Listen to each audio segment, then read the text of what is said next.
The model, and then you need the animation for that model. God, and then the law. Wait, oh yeah, you're full after one and you didn't. You're so dive. Not just to make it like Yeah, I'm already feeling it. I'm already feeling it. I'm also pacing myself. I have it on my phone. Well, I have it on my phone, maybe. okay. I can't justify.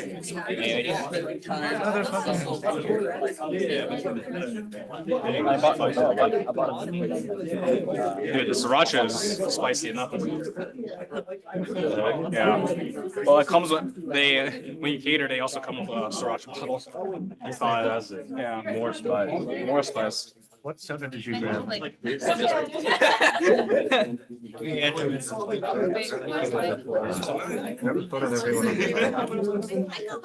like all the, it's almost like just a signal. I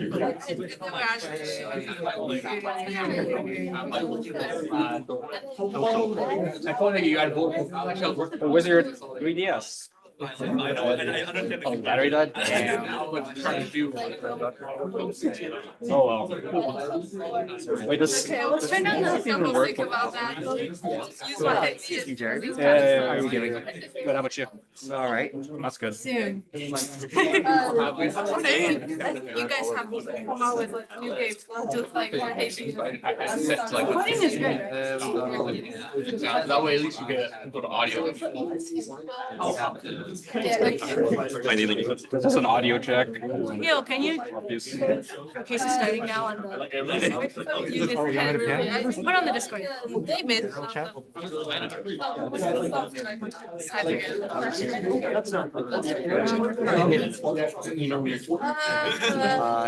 Good food, man. Sitting right here.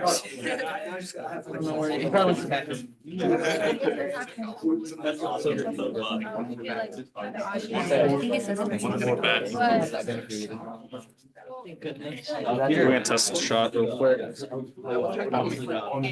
No. I mean, I'm okay with it. Unless you want it. You need a LinkedIn. If you need a LinkedIn plan. Loading. You even make it in black and white. It's ball. That is getting worse and worse as I get down and more and more. It was hilarious. Why don't you like expand the scale? The problem is the Y scale, but if I expand the Y scale right now, I think the issue will just expand it. It'll run to the same issue. Okay. Everyone.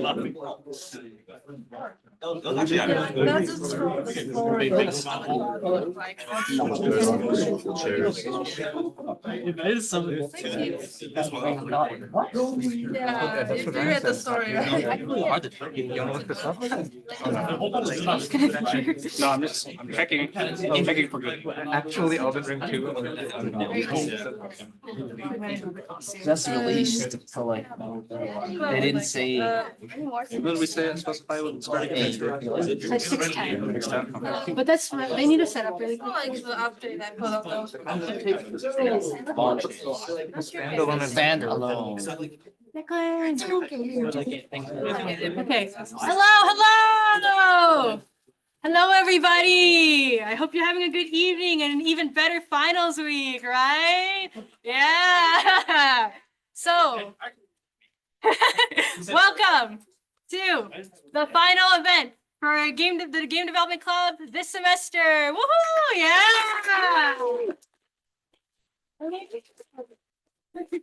My name is Anjali. I am the president, and I am proud to announce that we are starting our game development showcase right now. Woohoo! So, you guys may already be wondering, what are we going to expect during this showcase? Well, what you guys are going to expect is, well, a showcase, number one, but specifically, the whole group for every single group in our club will be coming up to the front one by one and showing off things related to the game. Whether or not that's with like concept art, models, the game itself, pretty much anything regarding the game's development will be talked about by our many members and project leads. For some of the groups, they'll be showing a live demonstration, but one group will be doing a live playtest with everybody. After the entire showcase and everyone has gone through. Every single group will be taking pictures outside, one after the other in the order they presented. So we have 8 groups in our wonderful club. Everyone has been working really hard this semester, and this is the order you'll be seeing if you are a part of any of these groups. Mentally count in your head, hey, this person just went, we're up next. So don't jump scare yourself, guys, with the order that you're in. All right. But are you guys ready to go? Yeah. So let's start the showcase. But before that, please take out your device because remember that live playtest I mentioned? That's gonna be this group coming up. Can we give them a big round of applause?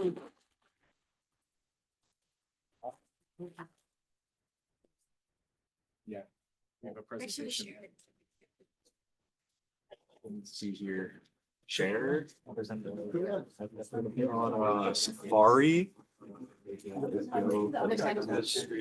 Watch one of the slide. Yeah. Let me guys go over there. Why is it not loading? Wait, we're all. I'll go on. Are you still sharing?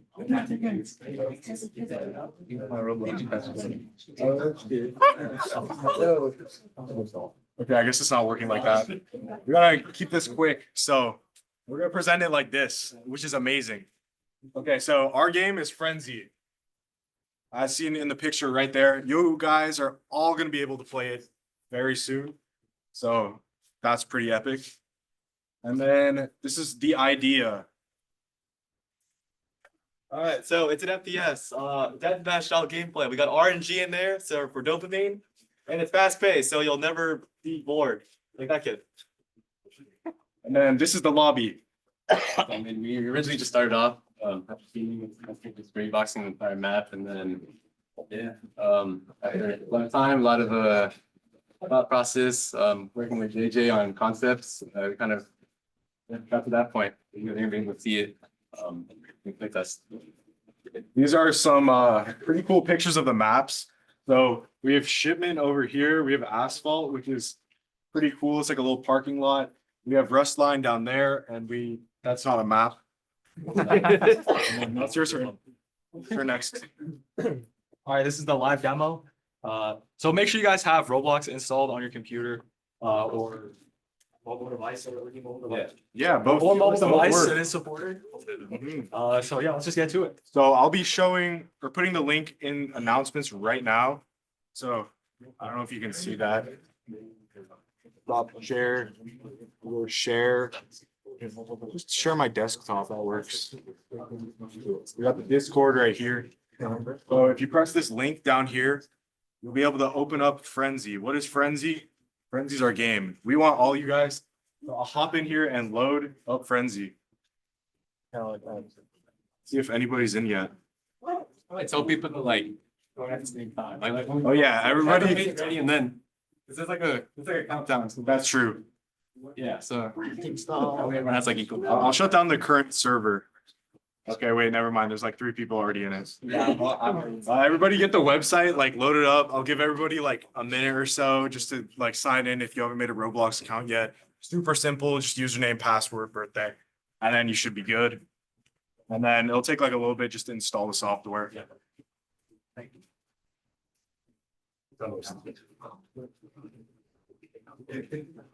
You good? Ready? All right. So now everybody's on the link. Press that green play button right there. And open Roblox. Custom OST2 made by that guy, so. Yes. Turn your volume up for the best audio, or yeah, the best experience possible. Oh, I can hear myself. That's pretty cool. We're gonna skip that preloading. Warning, read before playing. You can if you want to.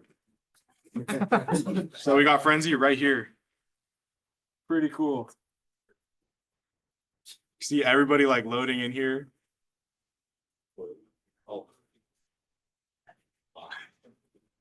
Oh yeah, it's pretty stable now. Thank goodness for pre-compile. This is a nice FPS. Pretty good frame rate right here. Well, when you're recording it, you know. Yeah. Whoa. You're gonna go vote for a map. Oh yeah, we do have map voting, which is right over here. Asphalt. It's so. I think 6 people want asphalt, so I guess that's the map we're going to. We got a little like loading screen right here too. Pretty cool. And then it's starting. So everybody, good luck, and we'll see who actually wins. It's actually like not that bad of quality now. Wait, the game, bro.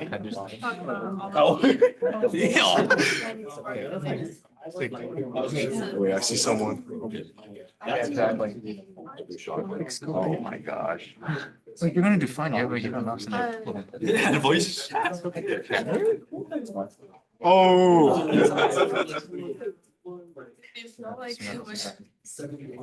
Oh. GM. Sorry to everybody that I'm like drawing right now.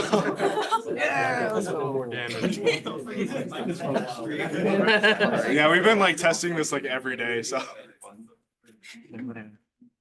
Oh, I want see if anybody's at the staircase. Oh no. Not yet. We are gonna have that. Sorry, Peter.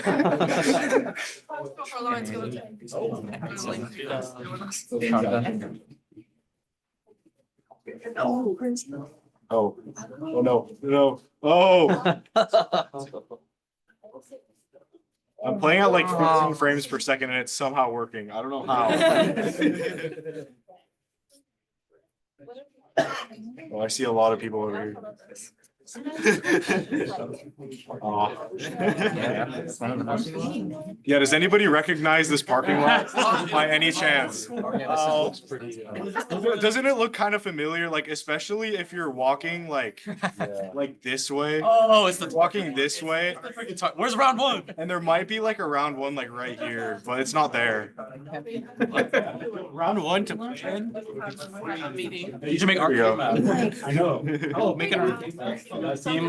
Yeah, maybe like a second map, just like connecting the round one to here. Okay, somebody actually got me. I think I was on a kill streak of like 6 or 7. That was pretty cool. Oh, hi, Blue Galaxy. Hey. Oh. Actually, the Deagle. Oh, there we go. Oh no. Oh, Twisted Pixel. No.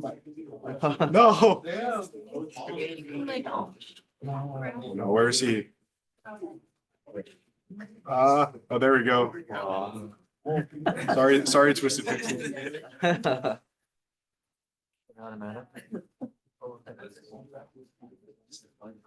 Yeah, there you go. Mobile support. The Deagle. It's hard to play mobile. Oh, Support. Yeah, I do. getting good.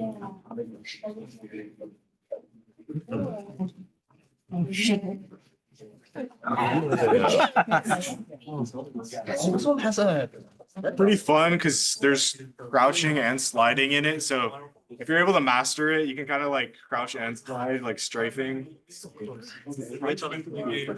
Pretty fun. But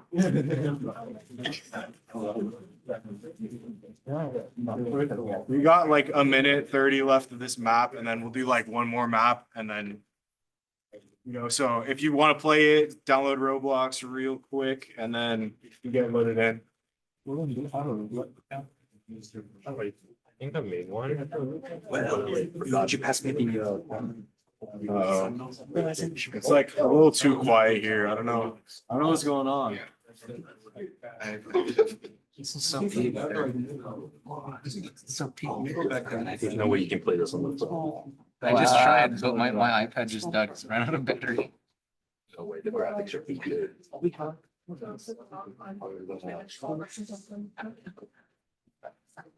Your shots being fired, but I don't know where they are. You need to aim down sight. If it's still shut. You need to aim down sight. Sorry, Ninja. This is a very dark map. It is a very dark map.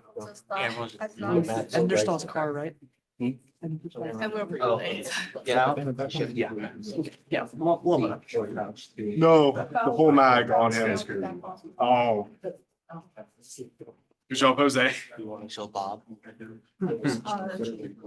Oh no. I got spawned killed. That's great.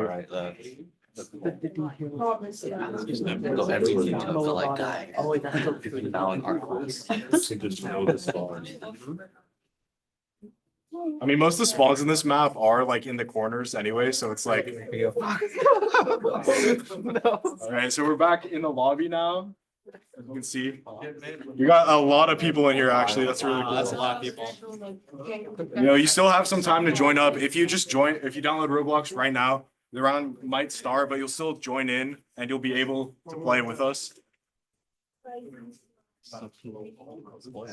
No, don't do the same map. Yeah, don't do the same map. Get a different map up in here. That's cool. Four corners is such a big. Let's see, four corners or rest line. I'm gonna go for rest line. Rest line has some nice textures. Four corners. Dark. Okay. We got 6 votes for four corners. Very nice. Oh, yeah, standing on it. Lighting is an issue. Standing on all three of them. Yo, what are you up to, Peter? That's good. The case for us. What sandwich did you do? All right, the round is about to begin. Let's see who will be the frenzy master. Here. No, I checked. It Oh, Oh no! No! I was not ready for that. That was not so epic. Oh, you got this. Okay, we got the shotgun. It means it is like Mario Kart. Yeah, it does. Oh, did he? Yeah. I didn't see him. no, there's like a little like. That dude's just running on 10 FPS, so he just went around. Yeah,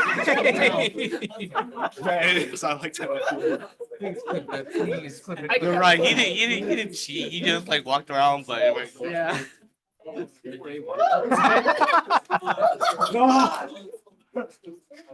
Hey, I got you. Clipped you. No.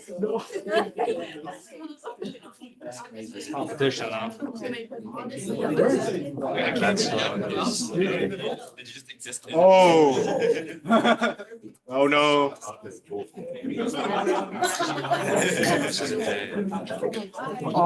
That was so close. And I was getting third party too. Go to dude. Oh, no. After. That was after. Yeah, I think. I think so. It's for the thumbnail for YouTube. He's thumbnailing. The ACM YouTube account, yeah. That's such a YouTuber. It's for the ACM TikTok. Yeah. Yeah. The one that we obviously have. Dude, I'm running at like no frames right now. It's so sad. Hey, for trackpad users, could we aim? Hooked as of right now. We'll try. We'll probably fix that sometime soon. Sounds good. So pretty. Oh shit. Oh no. Come on. Those guns. 17. No. Oh. What is that? Okay, the cool thing with the shotgun is you're able to. Oh. Never mind. It's kind of a little bit too OP right now. Let me see if I can get a sniper.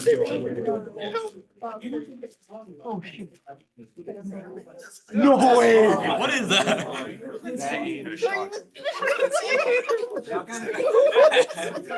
No way! That's the unreleased Modern Warfare shotgun. Modern Warfare shot. No way! Stream sniper.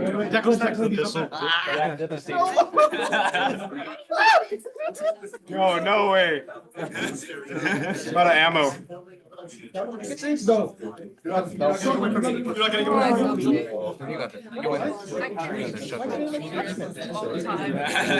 why it's hard.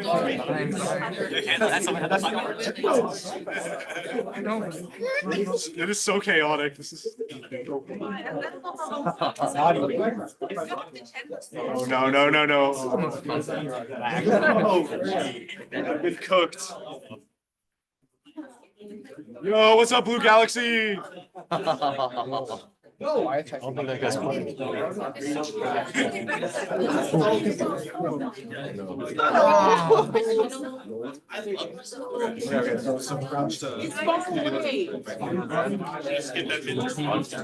Oh, no, no, no. That was the worst aim I've ever seen. I am so sorry for that. I'm so, yeah. Oh, no. Oh, that was kind of clean. No. I'm getting clipped left and right. This is not good. Yo, what's up? No. Oh. Yeah.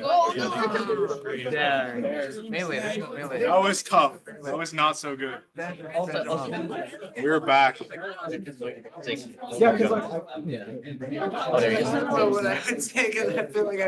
No, come on, you win this. You win this.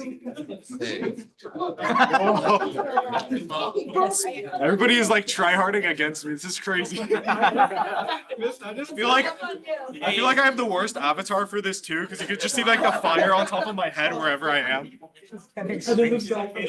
Yeah, I'm getting stream sniped right now. It's pay to lose for you, Declan. It is pay to lose. Oh.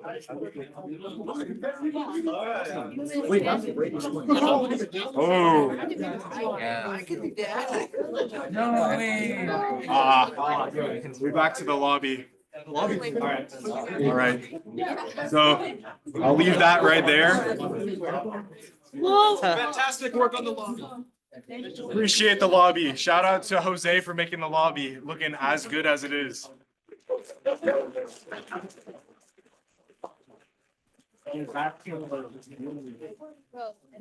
workspace. Okay, that's Gonna not. take a really long time. Yeah, that was Frenzy. I hope you all enjoyed playing that. We spent a lot of time, put a lot of work into this. It could have been possible without Jose, Ian, Mason. Shout out to you guys for doing an amazing job on this. Means a lot. Appreciate everything you guys did. Hopefully we'll release this game sometime in the future too. We're hoping on that. We're going to be continuing this next semester as well. Also, join the Roblox development class if you want to learn about that as well. We don't have spots left right now, but like we're only at 5 more slots. So if you're really interested, let me know and we can kind of help you learn how to make a game just like that. So yeah.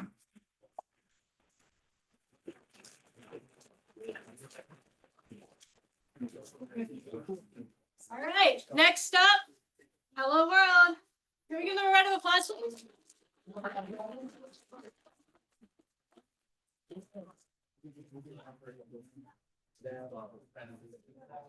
Hello, hello. Let me get the stream going and we will be off. This side, this side.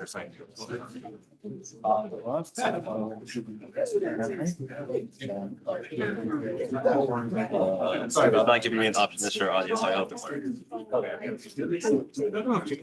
When it started. Someone is good. If someone who's good at Zoom, I make sure my it didn't have an option. Okay. I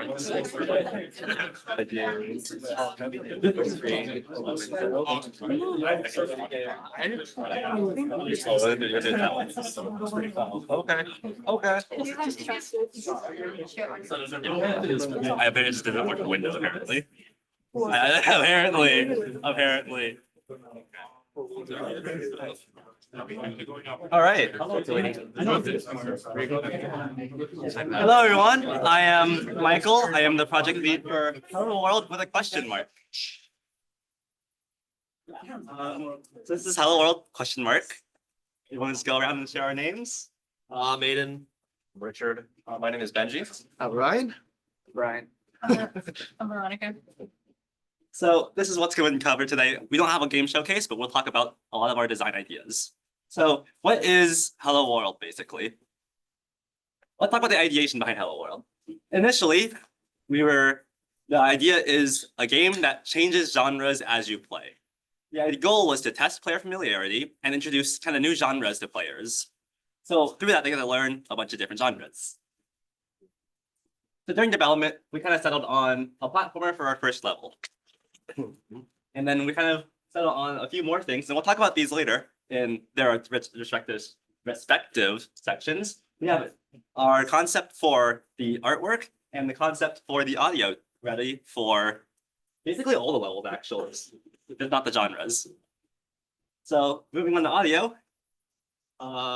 So I only really worked on, I guess, the first level audio, so I'm gonna be talking about that. So the idea for our first level audio was gonna have the background music. It was kind of gonna be like beeps and boops, I guess, kind of like a like echo kind of feel, like where like it hits and like it resonates for a little bit. And the image that kept coming into my mind was a Crystal Peak from Hollow Knight kind of feel. And then for the combat music, it was gonna have like a similar vibe to like the beeps and boops, but having like more like, I guess, more rhythm to it, to like being more intense and adding like another instrument. And then for boss build-up music, I was thinking of like the hallway, although it doesn't have music in it, actually the hallway leading up to like Bowser in that fight.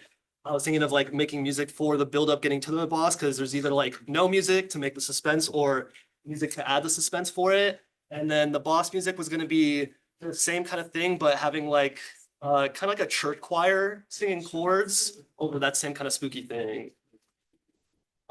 Here's some music examples. I wanted to fill empty space. So here's a photo of me at like 5 a.m. last night when I was doing this.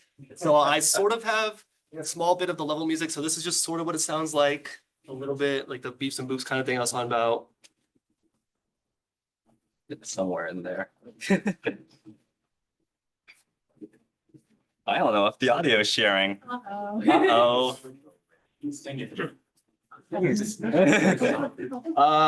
I guess it'd be like, Audio's not working. and then the combat music was basically so I went to like pitched percussions kind of for the instruments, and I kind of just like went to a sound until I found one that I liked. And so I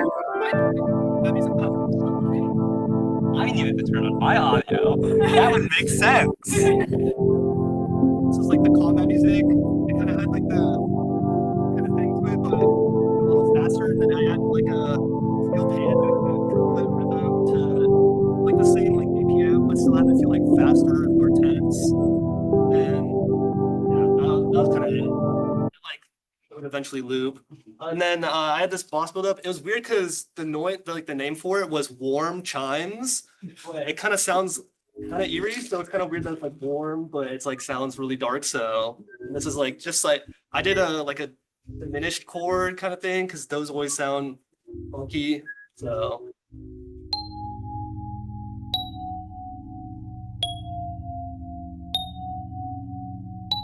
and then I wanted to do it to like two parts. So like at the beginning, it's just kind of like a chord and then like these like, beats. And at the end, I just added like a swell kind of thing, where it just like gets louder, but then it adds like more notes into it.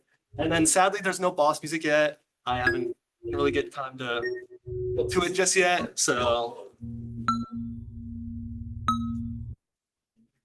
And then in terms of SFX, we had like ideas for it, but I didn't get time to work on it just yet. So there's no like actual examples for it or audio examples for it. But you could just imagine me walking around with like an iPhone or maybe like my headset mic and like going to like the ground and dropping a pencil and being like, wow, that's a nice landing noise, or sitting there and like smashing my keyboard trying to make a noise. But we wanted to add noises for the destruction, the enemy death, the narrator's speech text when it pops up, the sound for that, the shooting, the jumping, the landing, taking player damage, boss rolling, and boss crashing. And yeah, that was about it for audio. And I actually have to get to a concert, so I will sadly not be able to see the rest of your guys' stuff. But so I'm going to be leaving now. But thank you. And on the programming, we have Benji and Richard.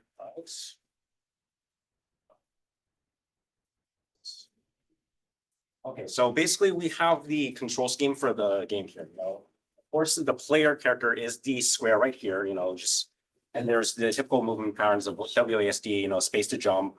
And we have 5 directions to actually shoot the projectile. So left, right, middle, right, and then just directly up for projectiles. And we're thinking of doing like 2 projectiles a second or so, just getting that out there, and also having destructible terrain.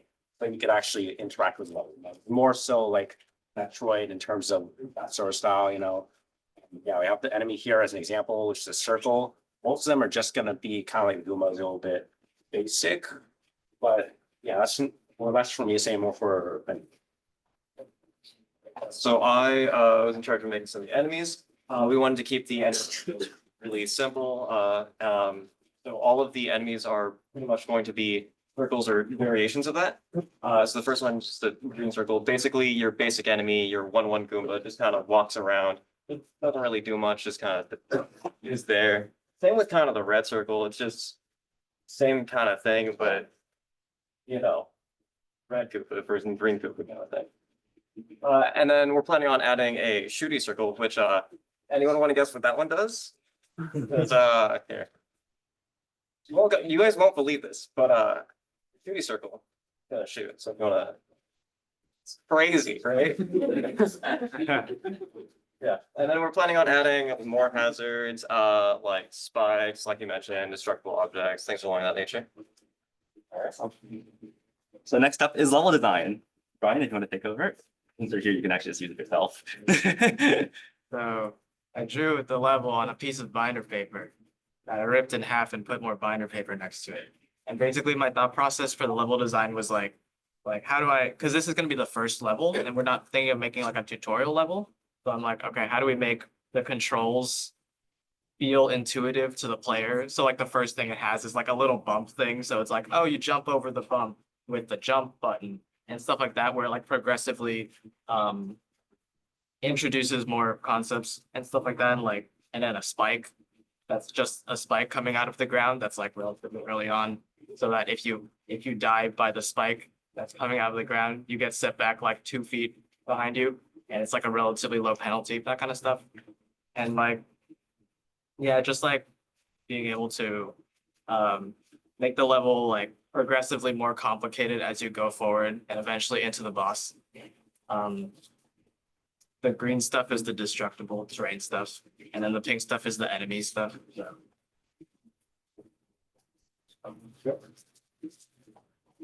Then we have artwork by Ryan and Veronica. So if you guys want to take over. In general, for the artwork, we're going for primitive shapes and geometry and the vibe of just being really basic and simple for the first level. So for backgrounds, I was thinking of a changing landscape because kind of in response to the audio, we have the outdoor area, the triangle hills, and then we have long hallway. Long hallway has to be very dramatic. We're going to enter into a cave, and that is where the boss will be. But right now, it's mostly just initial ideas, starting with the basic shapes of the outdoors and trying to create an atmosphere and explore different colors. Is there more to the slide? So. Nope. You got it. Oh, there isn't. Okay. Let me talk about the enemies there. So in my first initial ideas, I thought about adding different shapes that have like curvatures, such as the torus, the pill, or let's see, the cone. Yeah, they all have different enemy properties. Like, let's say the pill, right? I imagine the pill having like one endpoint and it obstructs the player from moving forward. So the reasonable thing to do is just shoot that one point and it would destroy the blockade. Another thing is the cone, which, well, moves one way where it's pointing at, but it's really fast, so you have to be careful. The torus, yeah, it's the torus.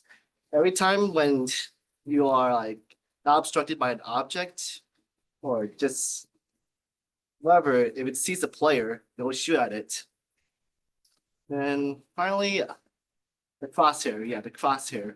I made it so that it would be like shooting bullets on all four and it turns. It's similar to Cuphead's sort of thing. level? No, what's it called? Second level. But that's it. Awesome. Moving on to UI, our UI designer is not here. So unfortunately, you have me again. She actually gave us her entire sketchbook. So we're just gonna go through the sketchbook. And you get this is like the thing that comes with the pre-orders for games. So you guys get that for free. So this is her ideas for the start screen. We kind of mapped out in like a tree fashion what menu leads to what. You'll see that in the next screen, but this is kind of like a nice rough wireframe for what the start menu is going to look like. And here you can see that kind of tree that I just mentioned, where this is how we kind of wireframe things. So your main menu goes to your start gate, goes to your level select, or your start gate can go to a resume from a certain point. And that's how that tree works out. The other thing we talked about was a wireframe for kind of the UI during gameplay. So that's what this box down here is. So you have the characters here. We have about 3 lives, full hearts, no halves, without Minecraft here. And the pause button. So the pause button also breaks down into more menus, and that's what we kind of discussed during the ideation phase. Down here, you'll see kind of like a text box under the ground, basically, because some of our story, or some of our game is very story-based, and that's where the story's going to be coming through here. And here you can see some of the ideas behind the title card logo. I'm going to summarize all these words on the side because there's a lot. But basically, here's what she pitched for if we have just one title consistent. But she also came up with the idea of changing the titles as the game progresses. And we'll talk about why in a second when we talk about story. But that is very story relevant. So you can kind of see some different ideas here. We have our primitive, vibrantly colored shapes, but for Hello World. We have a nice cursive. We also have a very Pac-Man inspired version and 2 kind of like sketch styles. And that's all for the logo. Here we have ideas over the start button as well. So she's already working on the start button next. And, that's how the sketchbook looks so far. Pretty cool. So now we're moving on to story. And you still have me. That's unfortunate. So for the story, you can't read any of that because 1, it's really small, and 2, my handwriting is horrid. But that's kind of our ideation throughout the story. So let's talk about what it used to be. During the project pitch, I gave these 3 words and called it a day. It was comedic, it was self-aware, and ironic. And kind of my idea was it was a narrator that takes the player through different genres.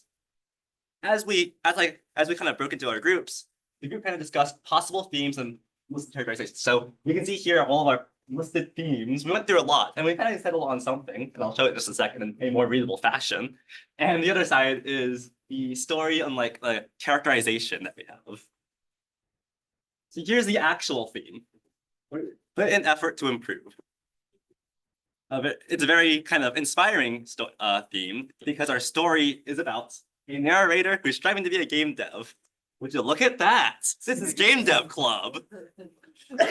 And so every level is almost like the game that he is trying to produce. This first game is this like rough draft of a game. And so that's why everything is weird primitive shapes. And as the game goes on, he slowly improves at becoming a dev. I'm just realizing it's my mouse, that's unfortunate. The game improves, and so everything about the game improves with it. So that's why we had several different ideas for the start menu that might change over time as you go into like level 2. You upgrade out of primitive shapes and into something else. That's kind of how the story builds up. That gives us something really interesting that we can do. We can do a narrator story versus the real story. The real story is the story that us, the actual developers, are telling. And a narrator story is the narrator or character, which gives us something really fun to play with. We can play with the narrator as a character through his telling of a story.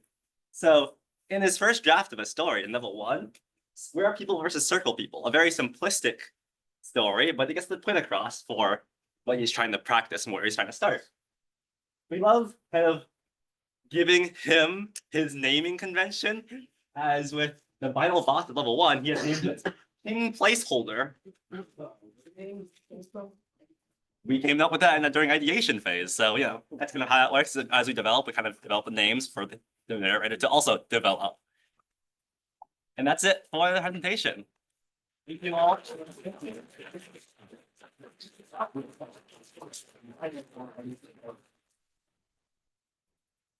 Awesome. You can go back now. I will stop sharing my screen.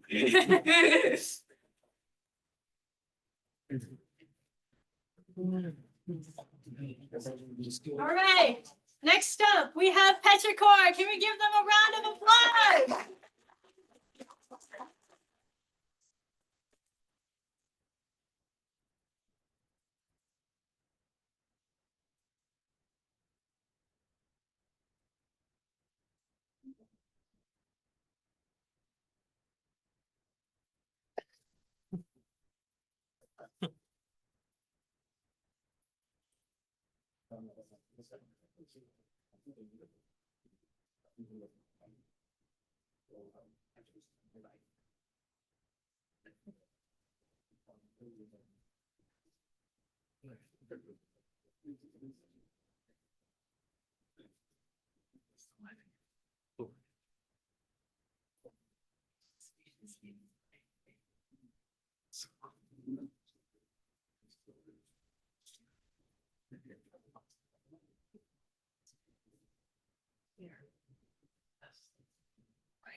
Hello guys, my name is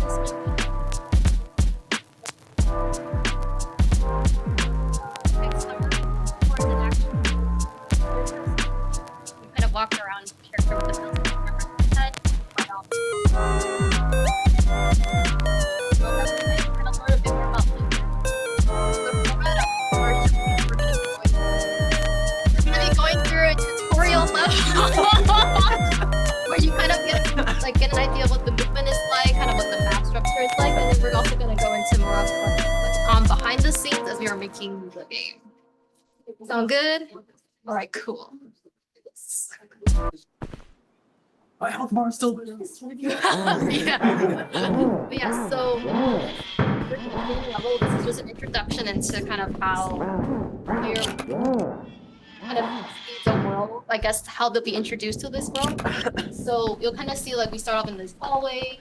There's like some clues on the walls. And then that sound trigger is supposed to sort of indicate to the player like, oh, something's going on outside, maybe I should check it out. Them to look out this window at what would potentially hopefully be animated in the future. Some guy maybe dying over there in the corner. Maybe dying, but yeah. So after you kind of get out of this area. So the objective, like, the investigation, like, problem.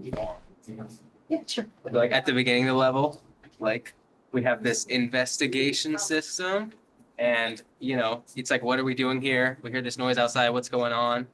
We have this investigation brief, which works as kind of a quest system of sorts. And so it's saying, Detective Hargrave, right as you left your office for the day, you heard a scuffle outside, abruptly cut off by a loud bang. You all heard that. And now you have to find the source of the commotion, and that's the aim of your level from the story side. And that's kind of the quest prompt. So yeah, so Soren here was he was responsible for putting in the quest prompt and sort of the interactables that you'll see later on in the level. So kudos to him. It looks really nice.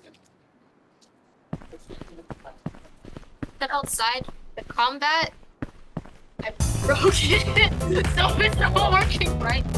What is essentially supposed to happen? Is it nice? Background.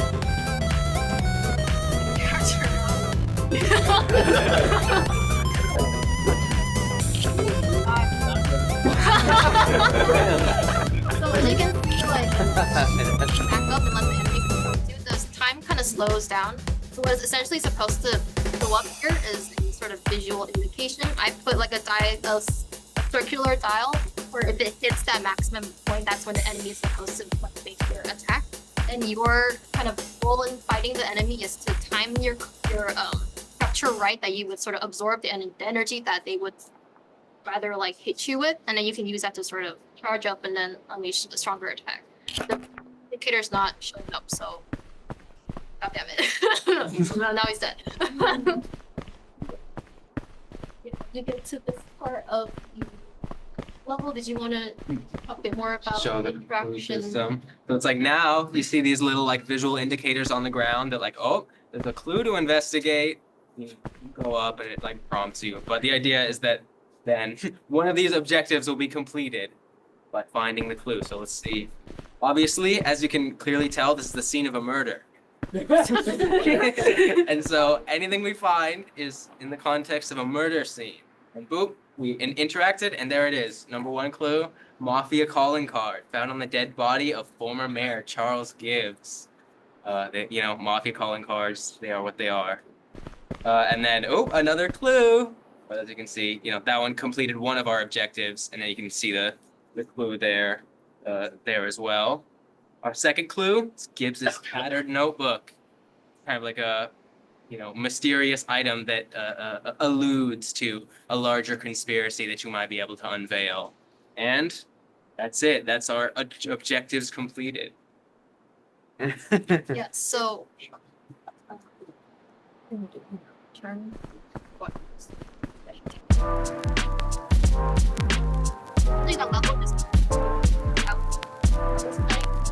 have an additional level to kind of expand combat. You can see it I'm be showing you that today. But we're gonna go more into kind of the more.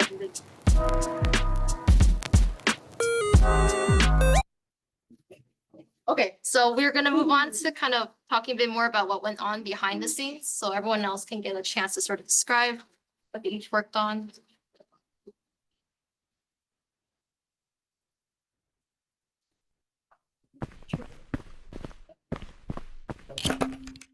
Yeah, so this is sort of everyone that's on our team.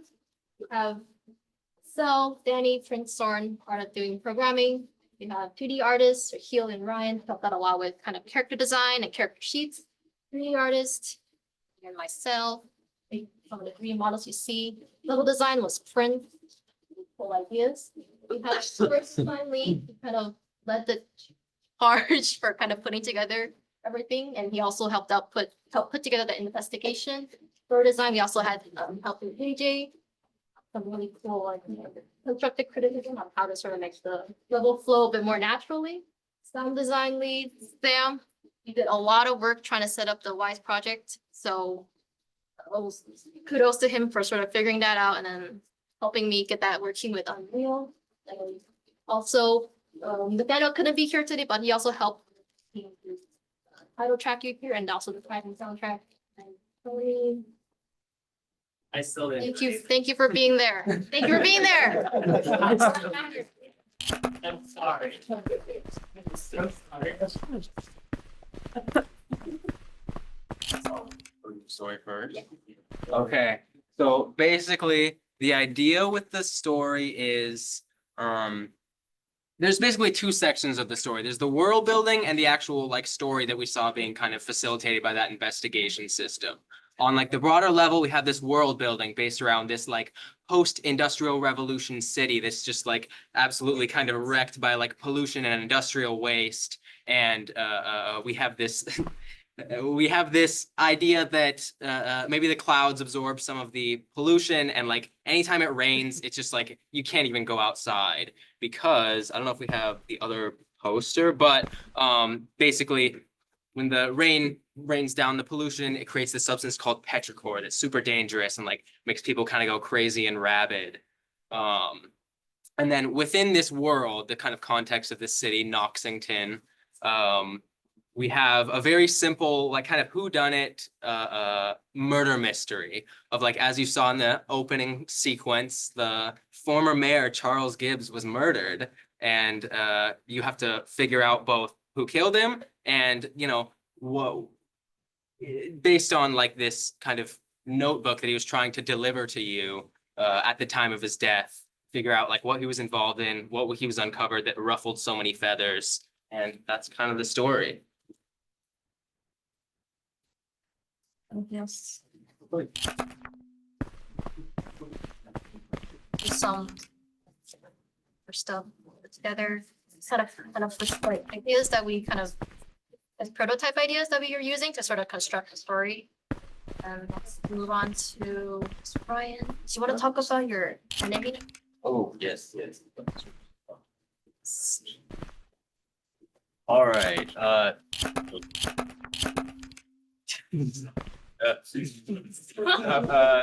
not very good at controlling this, but okay, so here are the designs that I made for the enemy. If you looked at the enemy, it didn't look quite like this, so we didn't quite have time to implement the designs, but that's all right. But yeah, when designing the enemy, I started with some sketches, which are over here. There we go. So I started with these, just like we wanted the enemy to be a big, buff, scary monster zombie dude. So I tried to draw some images that were evocative of that. And some of them are more detailed than other. I think I don't really know what I was going for with that one, but I think it looks kind of Looks cool. good. It's really good. And yeah, and then once I was done with that, I was like, okay, let's design some clothing for these guys, which you can kind of see. Yeah, a little bit hard to see, but we ended up going in the end with the nice, mafia overcoat, overalls sort of style with sort of like a low poly, low detail aesthetic, although it does look a little bit higher detail because I am not the best with Photoshop and its brush strokes. So there was a little bit of brush misuse there, but it all worked out in the end. And yeah, that's really mostly about it for the enemy. Thank you.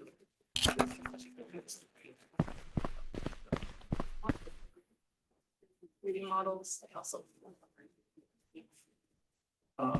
So I was the main 3D artist for some of the characters, 2 of them actually. This guy is the upgraded version of our current model right now, which we have not implemented because we were having some skeletal mesh issues.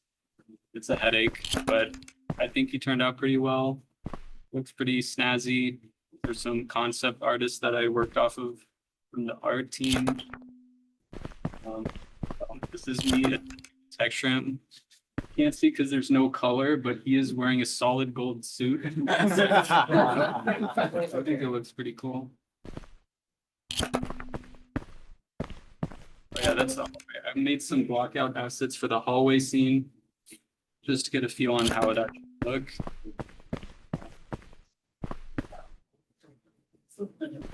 Is that what I think of? I have no clue what that. Cigarette? Oh, it's a cigarette. I can't tell. There's desaturation, which just Hard to see. hard to see. The first. This was the very first prototype 3D model of the character. It used to have 2 massive cheeks. Were removed for censorship. They also had jiggle physics.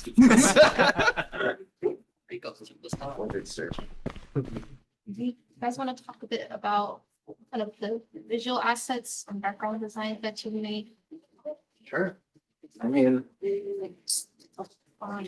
Such. yeah, I mean, I mostly dealt with some of the UI UX designs. So, I mean, like the main logo, I helped design that in conjunction with Michelle and her ideas on what the game should represent, what the themes of the game were. I was also responsible for finding a good font for the game, which was great because you Google free fonts online and it shows you a bunch of free fonts and it's like, wow, it's all here for free. So, we had an internal debate on which fonts to choose. We had a selection from 3. We ended up with this one in the game now. I think it worked pretty well. Looks really good. Pretty sure it's in the menus and such as well. And, a lot of the other assets made by me and the 2D design team were in conjunction with the story leads and the story team. Very fantastic job on that. We couldn't have done it without you. Yeah. Thank you.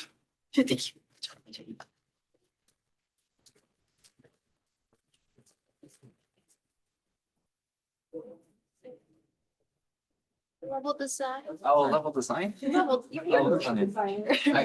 I could just talk from here. Yeah, sure. Like, so. At least from kind of what we were working off of, you kind of set up the main sort of, I guess, structure, like top-down sketch of kind of how our tutorial level is going to lay out with like hallway in conjunction as well as with the story team, sort of what areas of interest were kind of going to be important for the player, what should we hear, what triggers in there. So that was all kind of put together with the help of story team and Prince. So awesome job there.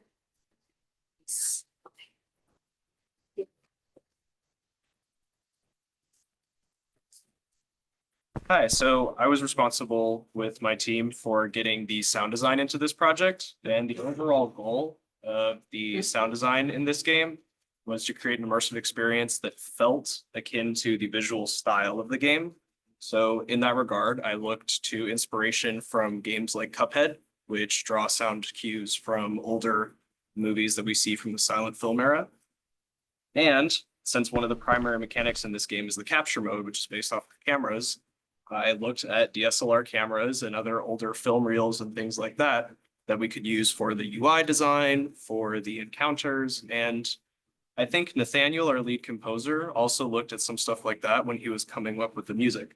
But I can show you a couple examples that we have set up right here.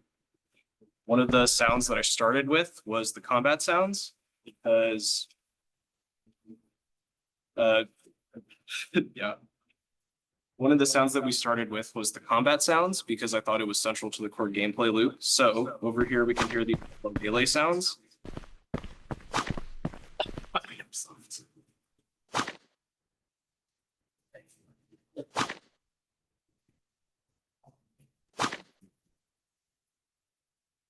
And then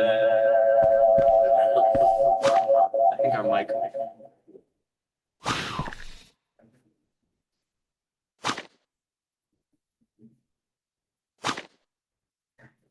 Here.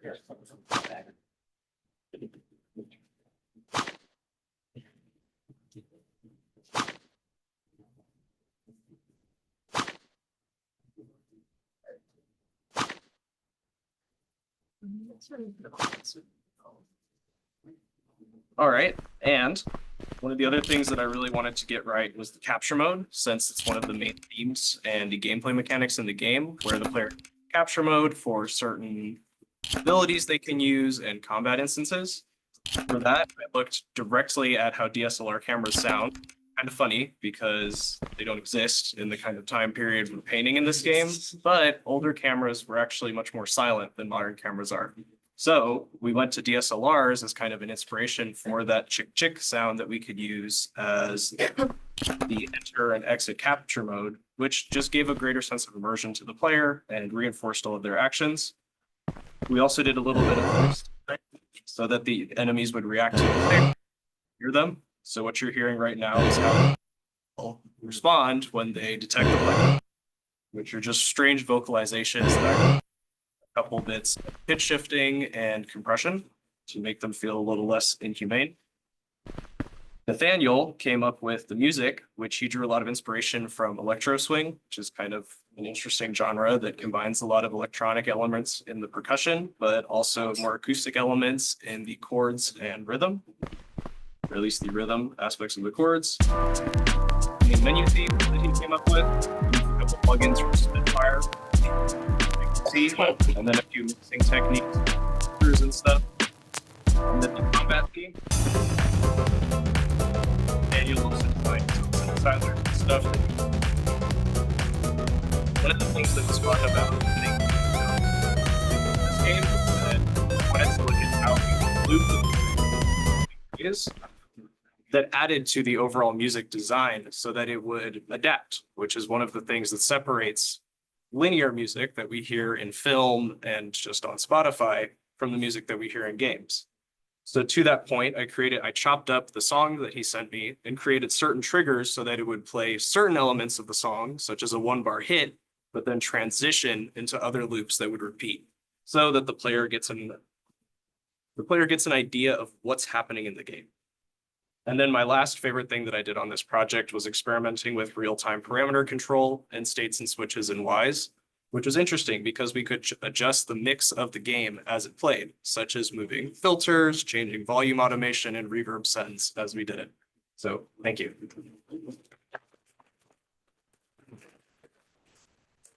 That's kind of where the project are. At least for me, I'm graduating this semester, but I'm hoping to be able to put more time into sort of adding the assets that we have made, fixing a lot of the things, and then just polishing everything up a bit more. But yeah, do you guys have any questions?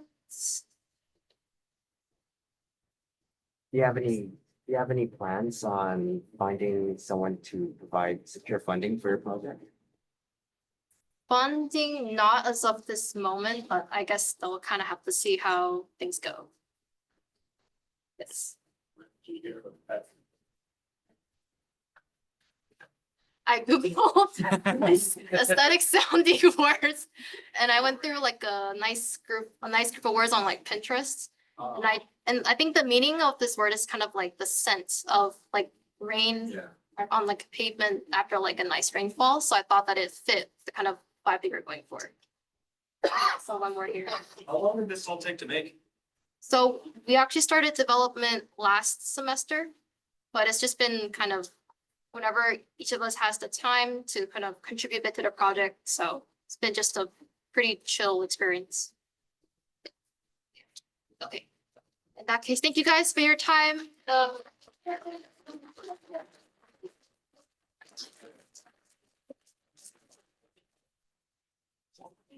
All right, first up is a group that focused on making a first-person shooter time game. Can we give them a round of applause, please?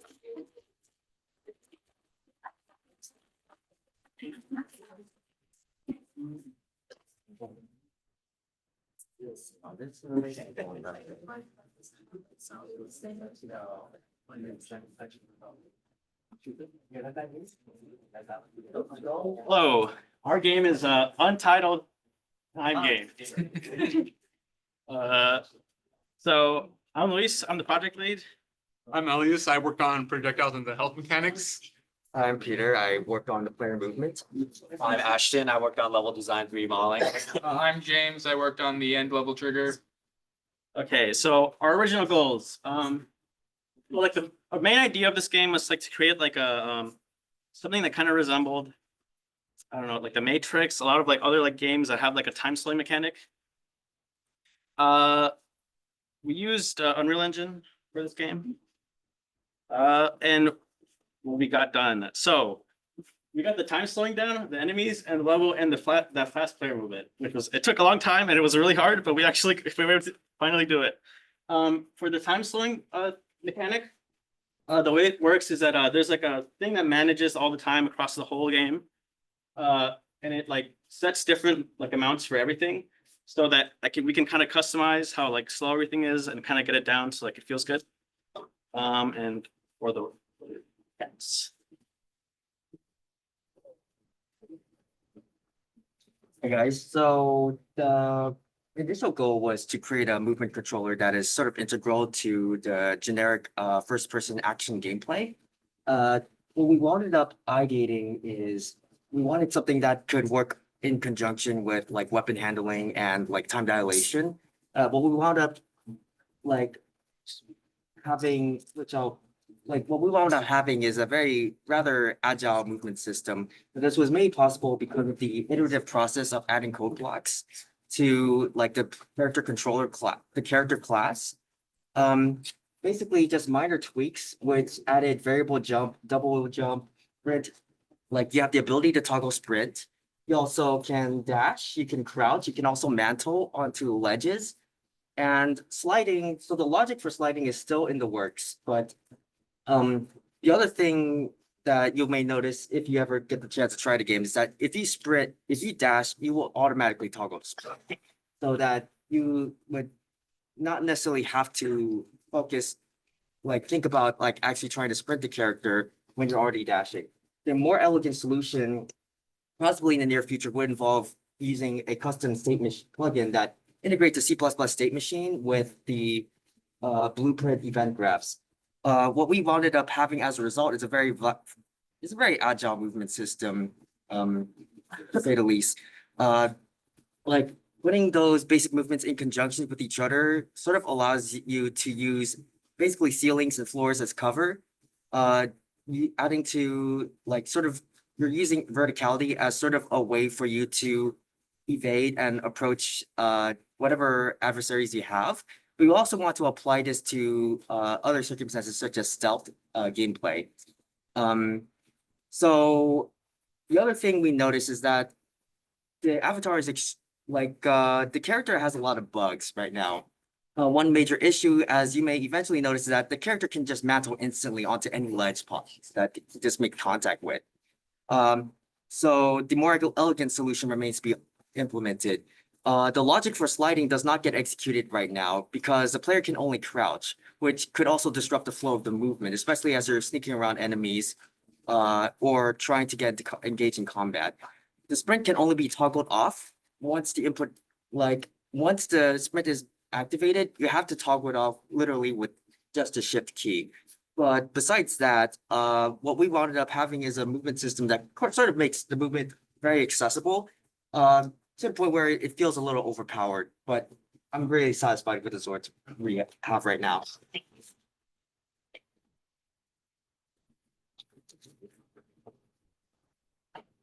What's the next one?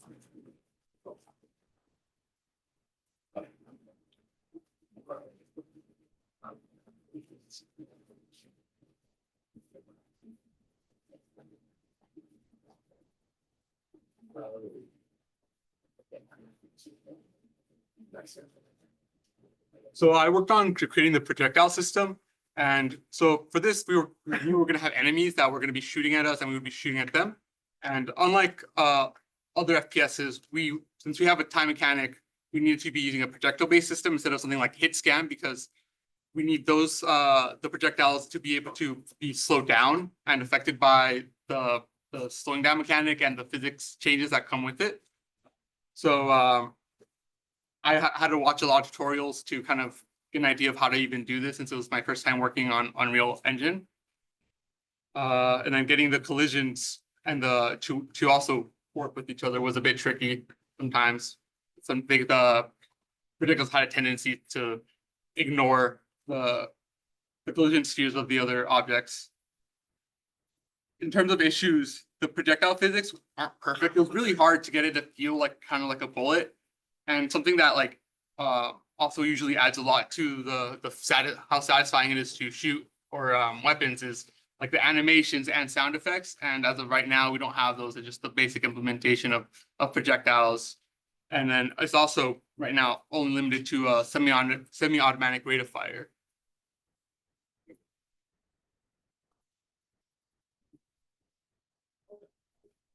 So moving on to modeling, I was the solo modeler in this entire project. Keep in mind, I've never used Blender in my life. So yes, these models are going to be very basic. So my initial goal was to create essentially like a warehouse setting with a bunch of platforms and objects such as like crates or other things to provide obstacles for the player to traverse. Originally, it was going to be a single building over a large ocean-like area. But then I started looking into the movement that they were working on and realized that's more jumpy. It'd be probably better suited for something along the lines of like a bunch of different buildings spread out, connected by a bunch of different other platforms. So essentially, when I joined, I looked into old warehouse aesthetics and kind of understood what made them kind of unique. And then I did an entire week crash course of Blender for the first weeks. Don't do the donut tutorial. I tried it out and it was not fun.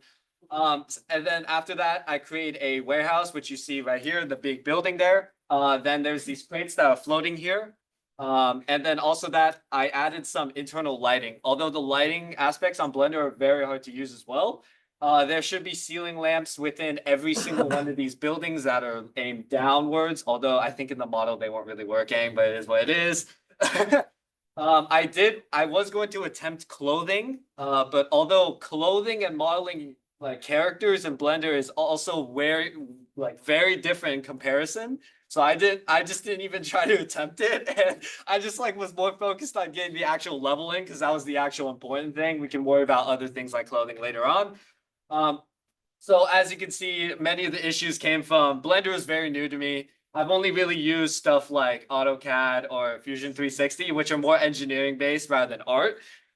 There's also clothing, like I just discussed, and also textures. Texturing all these models was also kind of difficult because it also creates like a large file.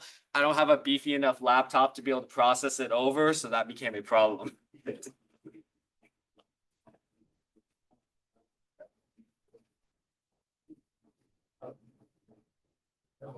Okay.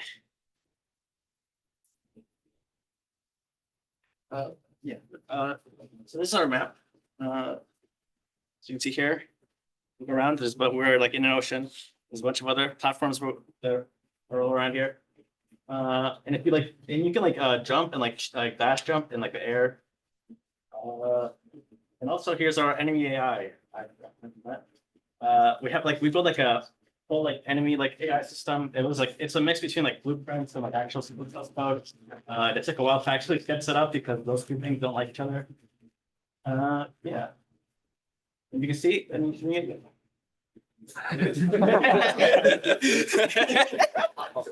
I have not seen that yet.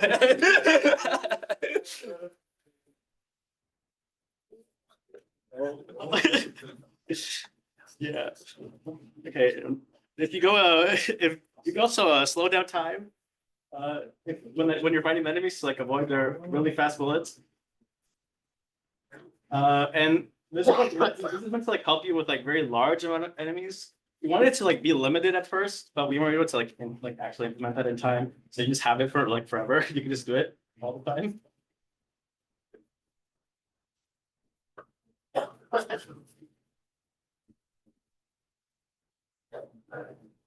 And one thing we still need to add, like for like stealth mechanics, is like enemies actually communicating with each other. Because right now, as you see, like if sometimes when you like shoot one enemy, they'll turn to you, but like every other enemy won't like notice you. Yeah.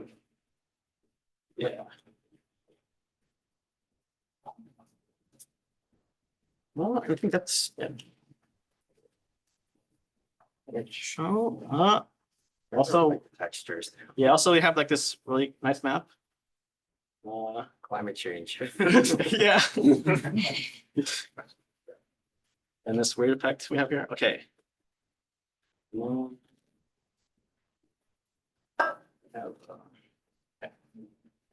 So for future goals is mostly like getting like actually a completed game mode. Right now, the level we have doesn't actually have like an ending of like actual way to end. Like you actually can't die. You just like take damage and like it doesn't do anything. We also wanted to add more weapons. Originally, we wanted to have like guns, but also wanted to have like katanas or like a bat or something. I don't know, something to have like melee combat. We only got like the shooting NPC done. Also, yeah, basic stealth. Right now, like I don't know if you noticed before, but like enemies won't like immediately shoot at you. They have like a patrol path, and when they see you, they'll like walk towards you and start shooting. So that's like kind of a basic stealth mechanic. But what we actually wanted to add was like a like a way to like actually like sneak up on enemies and actually like hit them and like do more damage than just like your normal amount. That was gonna like go into like the melee combat. We didn't have enough time to do that. Also, the ability to slide. A lot of like games that like are movement shooters also have that ability, and that adds a lot. And the weapon cooldown system. We were planning to have we didn't want the guns to have ammo because we didn't want you like to worry about that. But we don't have any way to like actually stop you from shooting forever. And like actually like having it in the level. Okay, so what we learned. Unreal Engine is really hard to use. I like Unity more. It's like so much better. Weapons. Yeah. So yeah, it was very difficult to kind of make it satisfying. Shooters have been more or less perfected for a long time, and getting the physics to work, you would shoot it, but it just didn't feel right, and it's something that like we're still messing around with, trying to get it to feel better, feel satisfying. And like even if we had nailed the physics the animation, the visual effects, there's still a lot that needs to be there. We don't have any like recoil or like muzzle flash or trails for the bullet. Well, we have basic trails for the bullets, but bullet holes, things like that. Those are stuff that really help to make it feel just that much better and add a lot to the overall experience. And then essentially, I just learned straight up Blender and other 3D modeling software is hard to use. I also learned essentially basics of how to render lighting effects and model large 3D model scaling objects. I guess for like the NPCs, like really big thing was like just like mixing blueprints and C++ together. Like, so if you don't know, like in Unreal Engine, they have like this visual scripting language and they have C++. But like there's a lot more support for like the visual scripting part of it. So it's really hard to like mix the two. And that was like our plan initially. So like the AI, there's actually like 2 AI systems working on top of each other. One that actually does the shooting and one that does the movement. And they just so happen to like be kind of working together. And I wasn't even planning to do that, but it worked out. I guess so, yeah. I mean, that was sort of the idea I had for the movement system, is that I try to stick with using just C++ as much as possible. But like really the hard part was trying to prevent the logic from like sort of superseding one another. And we noticed that when like the character already has a crouching functionality, by adding the sliding, the logic never gets executed. So it made me contemplated a solution that does involve like a C++ state machine that integrates a blueprint event graph, probably in the near future. But like until that happens, we wound up having a fairly functional movement system that is solely relying on a C++ script from the character class. So any questions?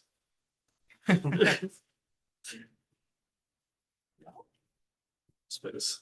The blueprints is that visual scripting language that you're talking about? Yes.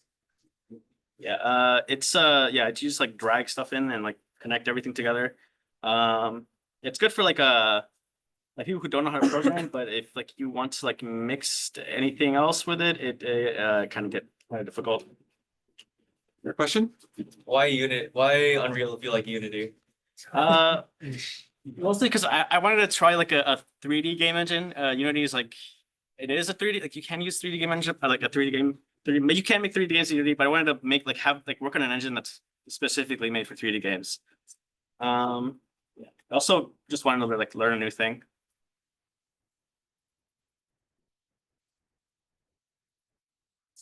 Yes. Yes.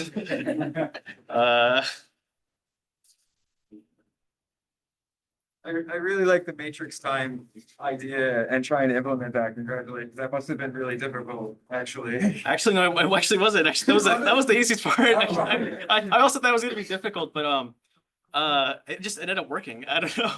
Yeah, it was like the first implementation we tried. It just it worked for most things. For like the bullets, like these bullets right here, it did not work for those until like yesterday. So yeah.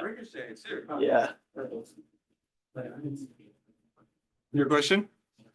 Is that animation like physics simulation or just an animation? It's a physics simulation. Yeah. Yeah. Yeah, it's like it just like turns on physics for like the body of the character. Yeah. Oh. Wow. Oh. Can he swim? No, I could fly.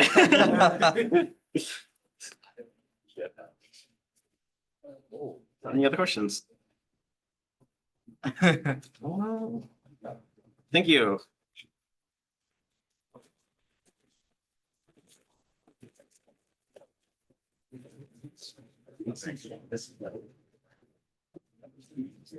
Got it? Yeah. All right. Next up is Armin Fistikas. Can you give him a round of applause?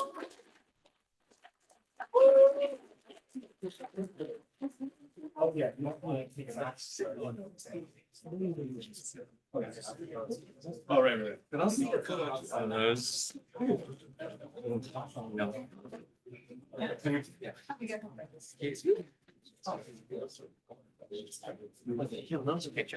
Outside.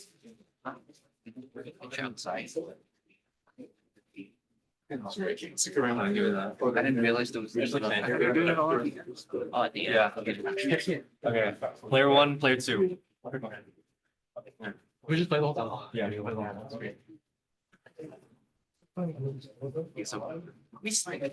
Yeah, I think you gotta turn on the. Wait, oh. Oh, gotta turn the game on. Oh my gosh. Okay. So hi, my name is Alvin. This is Armored Fisticuffs. It's a 2D fighting game based around very simple things like Tekken, or based around the same similar mechanics like Tekken, or it's a very grounded fighting game. As for implementation, I mainly only have grounded moves, no aerials, because I had a very limited amount of time. And yeah, so for how the move, how movement and stuff works, I have a very big array taking in each input that they're doing. To send a signal to the character itself to tell it where to go left or right. And also I also have implemented some basic fighting game stuff like hit stun. Sadly, no blocking. But we do have full animations for everything. Oh yeah. You want to talk about your animation? I mean, from what you have here, I did work on some of the art as well as Justine also did some of the other art. I drew the Blue Knight and most of the background as well. I mean, it wasn't too difficult. I was given the right sprite sheet by Alvin on what to actually draw for each frame. And that ended up going pretty well. Yeah, that's the best move, honestly. For animations, I based all of them off of MMA moves or some Muay Thai moves that I drew into one of the characters that actually is that stick figure man right there. He is one big sheet that I sent to them of stick figure drawings of the MMA moves so they could trace over it with their character designs. Yeah. So for development time, I spent around the first couple months trying to figure out what kind of fighting game I wanted to make, since there is so many types. You have like Smash, you got traditional Street Fighter, you have Tekken, which I intended to go towards since that's what the majority of the team was familiar with. Let's see. What else? If I had more time, I would have implemented a blocking system and such, since that's a pretty staple thing in fighting games. And yeah, I wanted to base it off of people in armor because I was going through TikTok and I found this thing called AMMA, which is armored MMA combat. So people in armor just duking it out, whether it's like their fists or like a swords and such, or battle axes, which I'll show later. I wish I had more time to, but it's actually, I felt really hard trying to figure out different move sets from people, since for fighting games, when you're playing like a bunch of characters that look similar and feel similar, it's hard to come up with multiple different moves that play differently. So yeah, that's why as of right now, there's only one character. Two, if I had more time. And what else? I'm very prepared. Stop working? Yeah, stop working. No.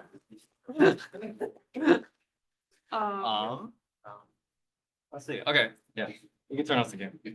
So as an artist, I can say I don't know why my art looked fucked up, like whatever. Yeah.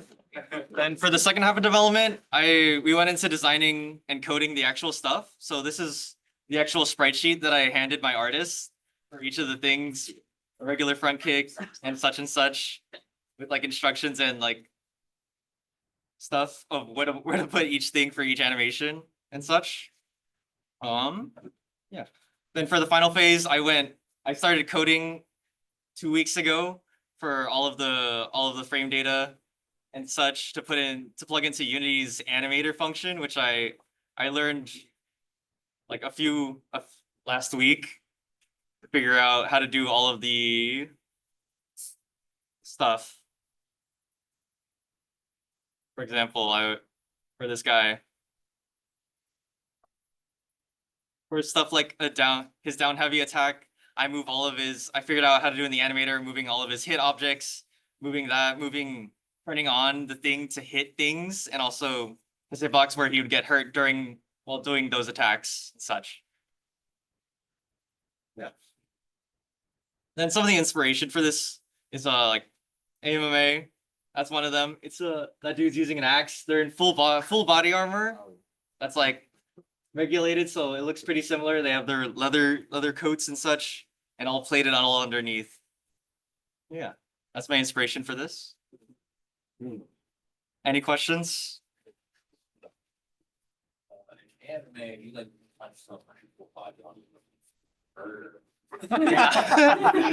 Yeah, I think so. It's a big man versus big man in like 100-pound suits.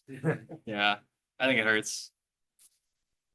So there were some fighting games that you drew inspiration from. Yes. Were there any things from the games that you really didn't like and you didn't want to go through the likes? So what I didn't like from one of the games, Tekken, was the complexity of the moveset, because there'd be inputs where it's like, okay, you have to do down, back, forward, half circle, whatever, to do certain things. So I simplified that all down into a 2-input system, so that you would have your heavies and your lights into just being a directional and a attack input. Then I mostly thought of that idea came up to it with the group from games like Guilty Gear Strive and like Smash. Are there any plans to further expand the fighting system, moves or Possibly, if I really want to overbreak, I would add more characters and push it onto itch. But yeah, probably, maybe. I want to see that statement. Will Bikini Night ever make an appearance? What? Will Bikini Night ever make an appearance? Bikini Night might make an appearance. We have his full concept out and ready. You just have to, if our artists want to draw that kind of thing, bring it up with them. I wanted to draw that, but I wasn't sure about. Yeah. Any others? Yeah, I have a question. Are you gonna continue the game for next semester? No, this is a one semester game. I'm going to be doing a new game next semester. Yeah. No. Okay. All right. That's all.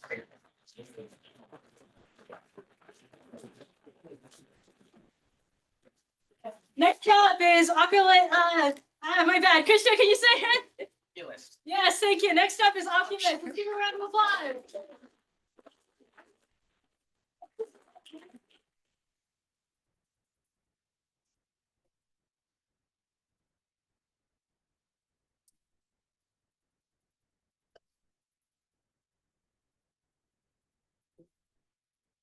Okay. Let me start this.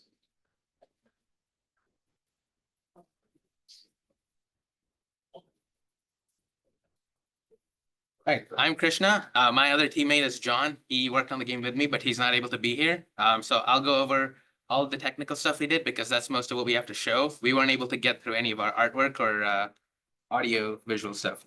So I'm gonna skip over the main menu for now, but Oculus is supposed to be a narrative-driven, isometric narrative game. So there's not that much going on as far as the combat gameplay goes, but we have a character controller, and then there's the shader I made so that it shows the character if you're being obstructed by walls, but it doesn't show it if you're behind the wall. So there's smoothed animations, and then there's triggers for the dialogue system that we wrote, and then there's dialogue, you can skip through it, and then it says stuff. So the idea for the game is that it's supposed to be like like a detective story. Your character is a detective, but I also wanted to implement like themes of, you know, like mental health stuff, some philosophy and stuff. So in line with that, this demo level that I created has the trolley problem. Pretty standard stuff, but let's skip all around all that. So again, the visuals aren't done. So these are supposed to be train tracks and these are supposed to be people, but there's just cylinders and this is supposed to be the lever. So if you hit the interact key when you're not inside like an area where you're supposed to be able to do that, obviously nothing happens, but you can go up to characters and then you can interact with them. There's dialogue choices that you can choose. And the dialogue is branching. So depending on the choices you make, it changes the game state and it saves all that. So that if you make a certain choice, then you go into your own, like, I guess, branching narrative thing. So, right, I'm just gonna let the dialogue talk for a bit. Right, the dialogue system does support skipping. If I click while it's playing, it'll skip. So the idea is that you have two inner monologues inside your character. There's the encephalon that's talking here. This is supposed to be your logical and like rational part of your mind. So the trolley problem is that you have 5 people versus 1. Who would you rather let die? And your logical side is like, okay, well, 1 is better than 5. But you also have marrow, which is supposed to be your more emotional and like your empathetic side. They argue that if you're pulling the lever, you're directly involved in what's happening, and that's way worse than like not doing anything and 5 people dying. Right. So you have these two characters that are supposed to be talking to you throughout the whole game that influence your decisions and give you more insight on the choices that you will be making.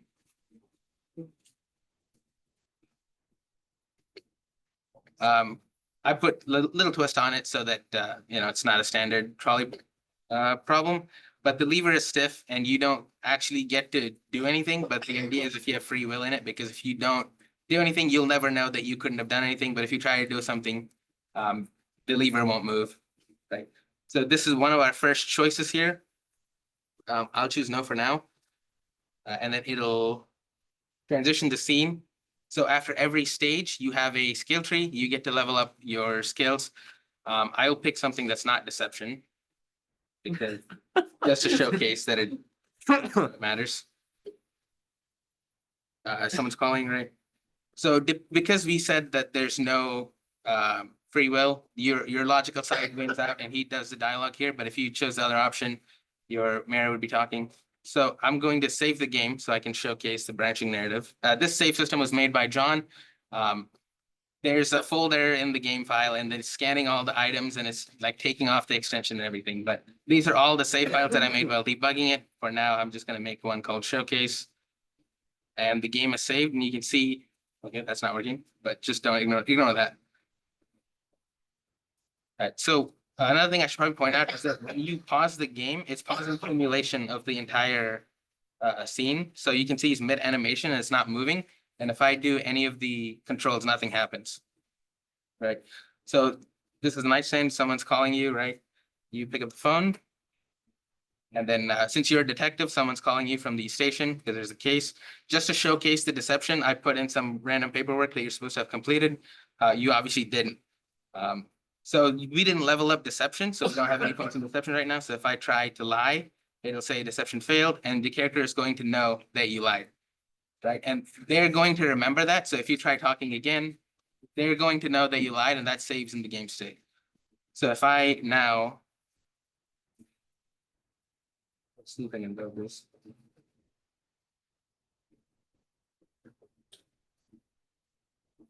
I'm just gonna skip through this. So you pick up the phone again, but instead of lying, you just say the truth. And the character remembers, and then if you try talking again, there's different dialogue there, right? So to showcase the skill tree, I'm just gonna quickly restart it and go skill deception now. Just bear with me while I move really as fast as I can.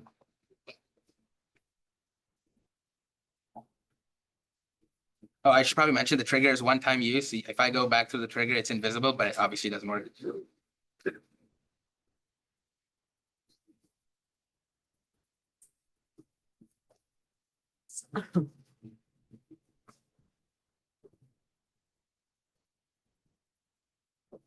Okay, so I'm going to scale deception now. So I have a point in deception and everything plays out the same.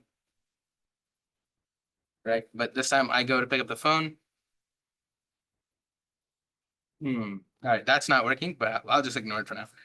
There's obviously other items you can talk to, or so I'm showcasing here that you don't just have to talk with NPCs. There's hidden triggers throughout this room near each object. This is supposed to be a desk, and there's the desk there. I also wanted to show that the dialogue can loop. So this is supposed to showcase that when you talk to somebody, you have these 4 options. If you choose one option, there's obviously the stuff, but you can keep choosing it and it'll loop through the dialogue so that if you miss something, you can go back and ask for that dialogue again, depending on the situation. And then, yeah. Let me see if I can get to. Okay, so that's all of the stuff that I have. So I just want to showcase the load.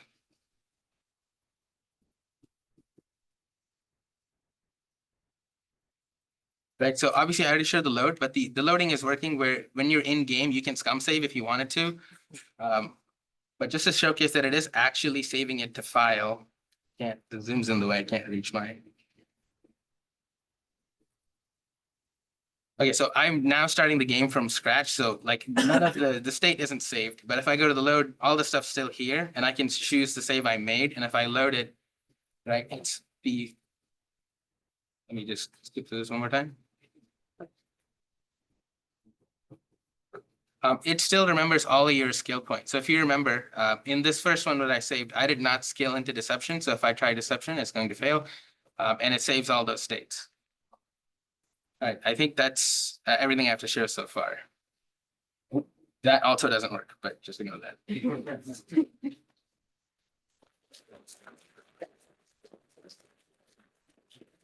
Anyone have any questions? How long did it take you to make the later character? So I was very unmotivated throughout the whole semester. So I did this over 3 months technically, but really it's like a week's worth of work. The shader itself wasn't like that difficult. So let me see if I can pull it up.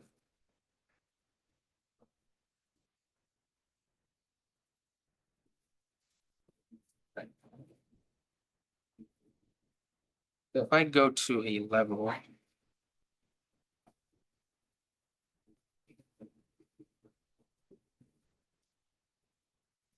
Guess my laptop can't support it. Okay, so the way it works is that these walls are on different layers. If the wall that's in front of you is in like layer 2, let's say, and the walls that's behind you are in layer 1, all the shader does is there's 2 cameras and it'll like blend in both cameras, but cutting out like there's like a filter where it blurs out the middle.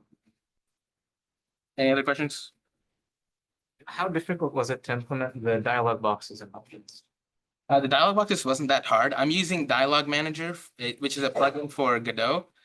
It handled most of it. I had to write all the dialogue itself and then like some of the branching stuff, but like the text boxes and all that, most of that was provided for me. So cut a lot of the work in half. Any other questions? Do you have plans for further development?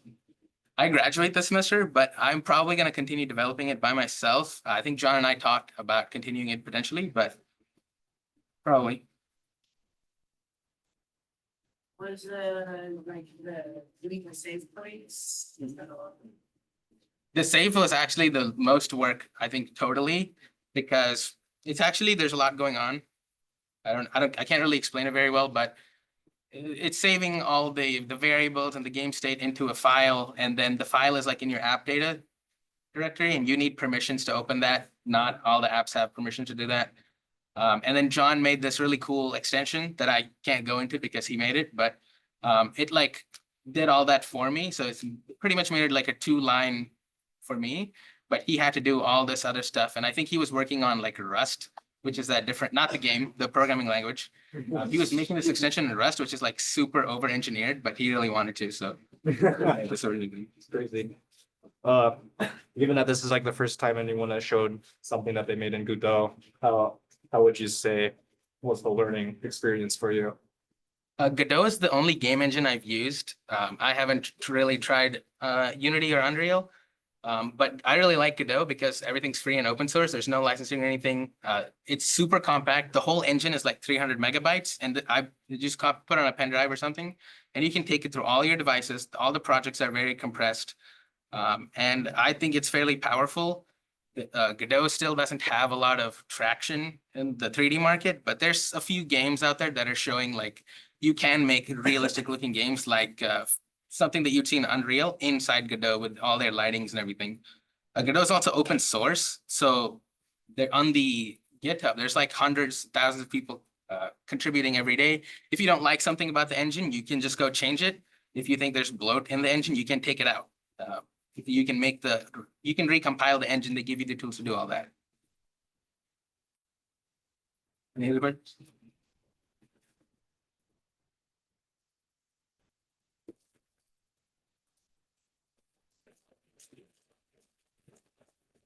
All right, next up is a face you may remember from last semester. Memento Mori, can we give them a land?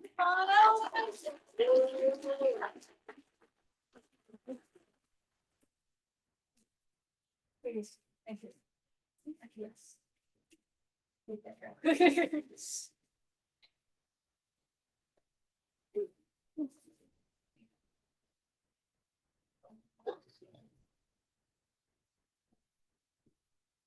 Okay, hello, my name is Isis and I'm the project lead for Memento Mori. And here are my team members. Hi, my name's Sherry. I'm Andre. Yes. So overall for this showcase, I want to show our game development progress we made in Memento Mori. Last spring, we built the foundation, like the core game mechanics.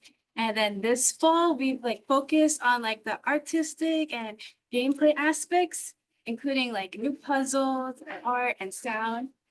So I'll share what our progress has been. So I will explain our roles. So I was part of the programmers, and Sherry did most of the art and story. And Andre was also part of the programmers, but also helped with story as well. So thank that. So here's a gameplay demo from last spring.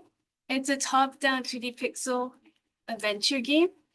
And so basically you would navigate through mazes and challenges by switching between like the realms of the living and then the realm of the dead to uncover secrets. You have like it was a secret. And so far, there's like 3 tutorial puzzles from last spring. So we've just been building on top of this for further development. And the assets, we use the free one online. So here's the credits from the assets pack we use. And yeah, this is the maze we go through. Yeah, this was the 3rd puzzle. And so we've been brainstorming a 4th puzzle, which will be in the next slide. Okay, so progress highlights. So here's a really rough draft like preview of the 4th puzzle. So this one will feature a new game mechanic, implementing the inventory, where you would collect spirit orbs in your inventory, and you will put it in where it's supposed to belong. Keep that lower corner to progress through the puzzles. And then also we implemented like a new avatar sprite, which you saw, and BGM and sound.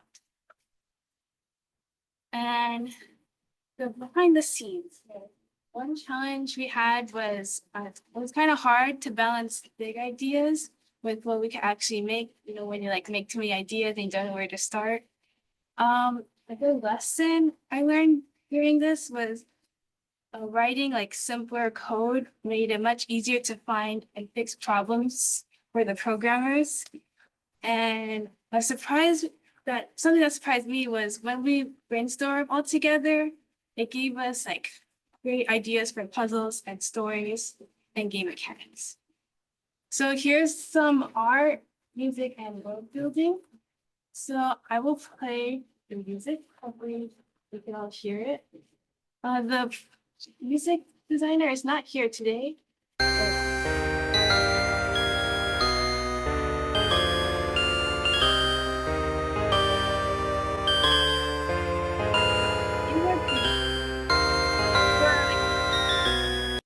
lost soul. Let's turn down the volume.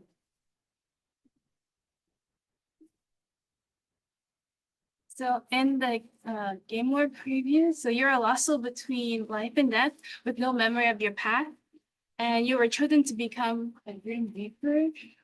So you gain the power to cross between worlds, uncovering mysteries of life and death. And some of the inspo we from was like European medieval world inspired by myth and like the Black Death, which explores like in a haunting fairy tale style. And Sherry will talk more about the art she made. So our first general idea is that like, because our topic is about this, so like kind of like brainstorm about the ideas and we think like the main character should be a Grim Reaper.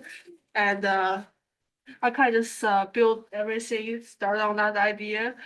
So well first the main style is like kind of black because like usually black represent this and something I did for like a little bit decoration on the blue, it's representing the soul of the character and soul of others say and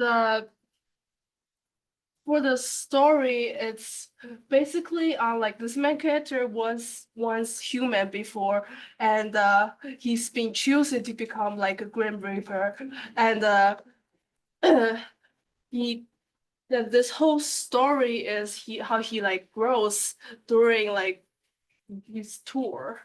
He's like the feeling is kind of like he's lost in um that world, and after he finishes tour, he become like the real Grim Reaper.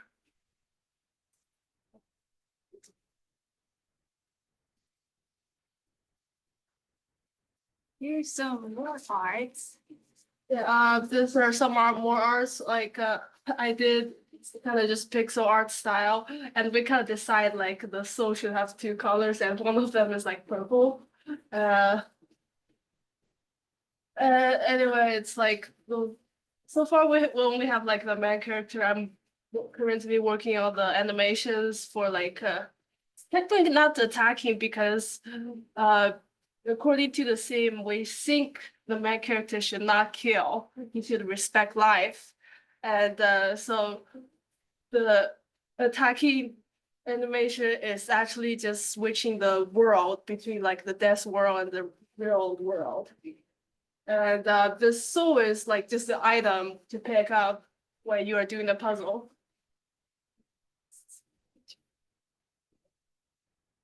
Okay, thank you. And there'll be more updates next semester. Yes. Any questions? If you guys do sounds like or just sound effects. For sound effects, they're still under development. Our sound person is unfortunately not here today, but next showcase they'll be here. How difficult was it to design the boards? It seems like flipping back and forth between the two different worlds, you know, it's probably, I just in my mind, I was like, how did you even design that? How did you? Oh, maybe, I'm not sure if I could show up, it's kind of hard to explain, but it's like a giant map. And on top of the map is like the world of the living, and on the bottom of the map is the world of the dead. So basically the player is teleported from the world of the living and the world of the dead to switch realm. Let me see if I could show the map on here. I have it open. I guess I was imagining how you came up with the mazes, so to speak, because you have to have two different mazes at the same time, and they need to work together on some level so that you don't get trapped in one area. Yeah. So here. Oh. Yeah, so this is like the map for the world of the living, and then like under here is like Right? So essentially, the character will like teleport like here to here, here to here, here. Well, like maybe I could show it a bit. Um,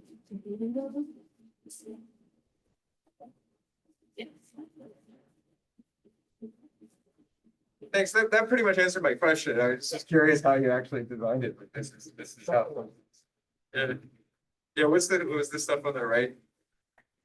That was like the tile palette. That's how we like made the background. Yeah. So yeah. Any more questions? Yeah. Oh. Okay, so Memento Mori used to be led by somebody else last semester. What were some of the few difficulties in inheriting that project and working with the code base that wasn't exactly yours? Oh yeah, so and one of the behind the scenes, one of the challenges or lessons I said was making the code simpler will make it easier for everyone. So that was like an important lesson I learned because we had to like simplify the code more from last semester. So like the new programmers would understand what's going on and who's working on what. So one of our programmers, Alex, he was really helpful in doing that. He's not here today, but he will be here next showcase. But he helped us like really pack the code more.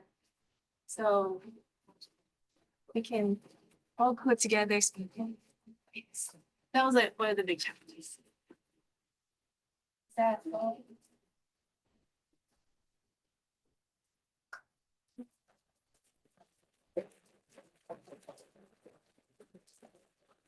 Yeah,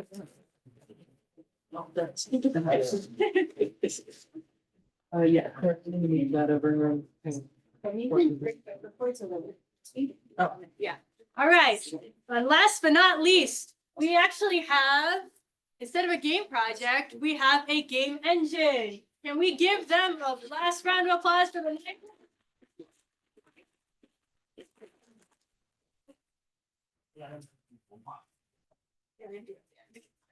Are you okay with explaining a little bit mesh stuff or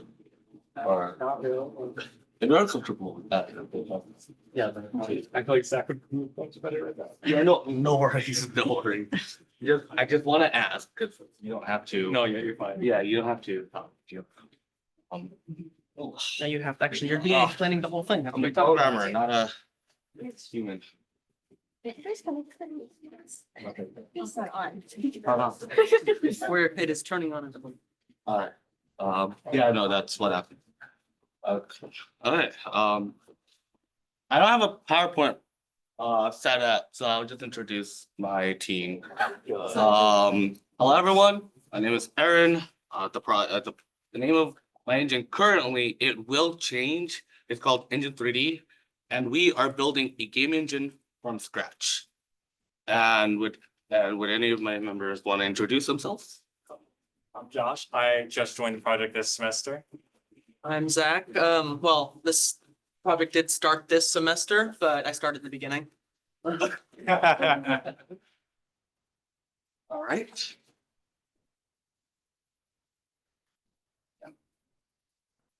But yeah, this is a game engine tailored specifically for 3D and optimized, well, eventually optimized for open world. Hopefully a more open world type projects. All right. Yeah, I know there's a lot of code. You guys don't have to look at that. I know many of you probably see that's good. Okay, so to start off, yeah, so Engine 3D is a game engine we're building from scratch. I will say disclaimer, what you guys are gonna see in the live demo is not necessarily as cool as the others, but that's because we take a lot of time to look into different types of high performance computing optimizations for how you handle data within game engine architecture. And so a lot of our focus is, well, we know now how to build a game engine. We have Godot, we have Unreal, we have Unity. What is ways that us as a team can learn from other engines and figure out how can we make ours just as optimized, or if not like better in some area. Like, like there's a lot of different caveats that every engine has. And so our team kind of focuses a lot in that realm of game engine architecture and high performance computing, especially with high performance computer graphics. And so the demo I'm going to be showing, and then we will show a little bit about like what other certain aspects that the engine is currently capable of. And so, you already got that. One thing to note that we did make this demo in like 3 hours. So it'll look like we made it in 3 hours or less. Yeah, we did. And so, yeah, so I hope you guys enjoy and let's just, please don't crash. Don't crash is indeed. But yeah, so essentially a lot of the stuff that we are adding here, comes directly from the, like I said, like he said, from scratch. So we implemented like the collision based stuff with OOBB trees. And we also implemented our own internal entity component systems and currently have a way of managing multiple scenes and well, what happens even with multiple meshes? We are handling a lot of that internally. And so right now, this is kind of showcasing that like floating. It's floating. It is fell. And he lost. And we currently don't have a reset. Like I said, 3 hours. But yeah, so like Zach has been mainly participated in a lot of the physics engine portion. And Josh over here has been a lot more focused in implementing our mesh factory. So basically what that means for Zach to start off is he will be implementing a lot of the physics. Josh will be implementing more of a lot of the meshes. How do we want to interpret geometry? Like, there are a lot that comes into it eventually when you start looking to materials and, physics-based rendering. There's a lot of different things into that. And so Josh kind of has a focus into that. And so Zach, do you want to talk more about what you did for the physics? oh yeah, so we are at the moment implementing just Jolt physics as our, I guess you could say, our physics Framework. side of the framework. However, I'm trying to break out of the habit of using a single framework because a lot of our architecture is kind of try to be built around the fact that you can switch between any framework you want. And then our IPAI should be able to handle it as long as you have a few like connections in place. But right now I kind of just built the Jolt physics directly into the game engine itself. You probably could just switch over to the editor, by the way. Probably this point in time, but a lot of it was handling like how does like a mesh or how should the art and the physics interact? Like how do you make them you could say sync up correctly so that I failed at that because my thing we get it. Oh, well, you got it. Yeah. Yay, stop the guy. Okay, cool. I was You're gonna scared. move around this one. It doesn't have a controller. Oh yeah, that's fine. Yeah, you want to continue? Oh yeah, so a lot of it is about like how do we interact with like the art itself and the physics. And as you can kind of tell, there is a lot of like even the camera movement itself, requires a bit of positioning and transforms and things like that. So how do we build a transform? How does that like get input into both the art and the physics and to get those two things to sync up? Like I said, it's a lot of thinking about architecture and like entity component handling. A lot of system design. Yeah, there's a lot of exactly systems design of how like we want to be able to make this scalable and expandable later and not use up too much space right away. That we have to just redo everything all at once, although that probably will end up happening again anyway. Yeah. But and so this is Engine 3D. Right now, I will say it's not perfect, but our goals, one of the goals that Zach has discussed with me is that he discovered about like a new way of like a tree structure called binary trees. If you want to go over that.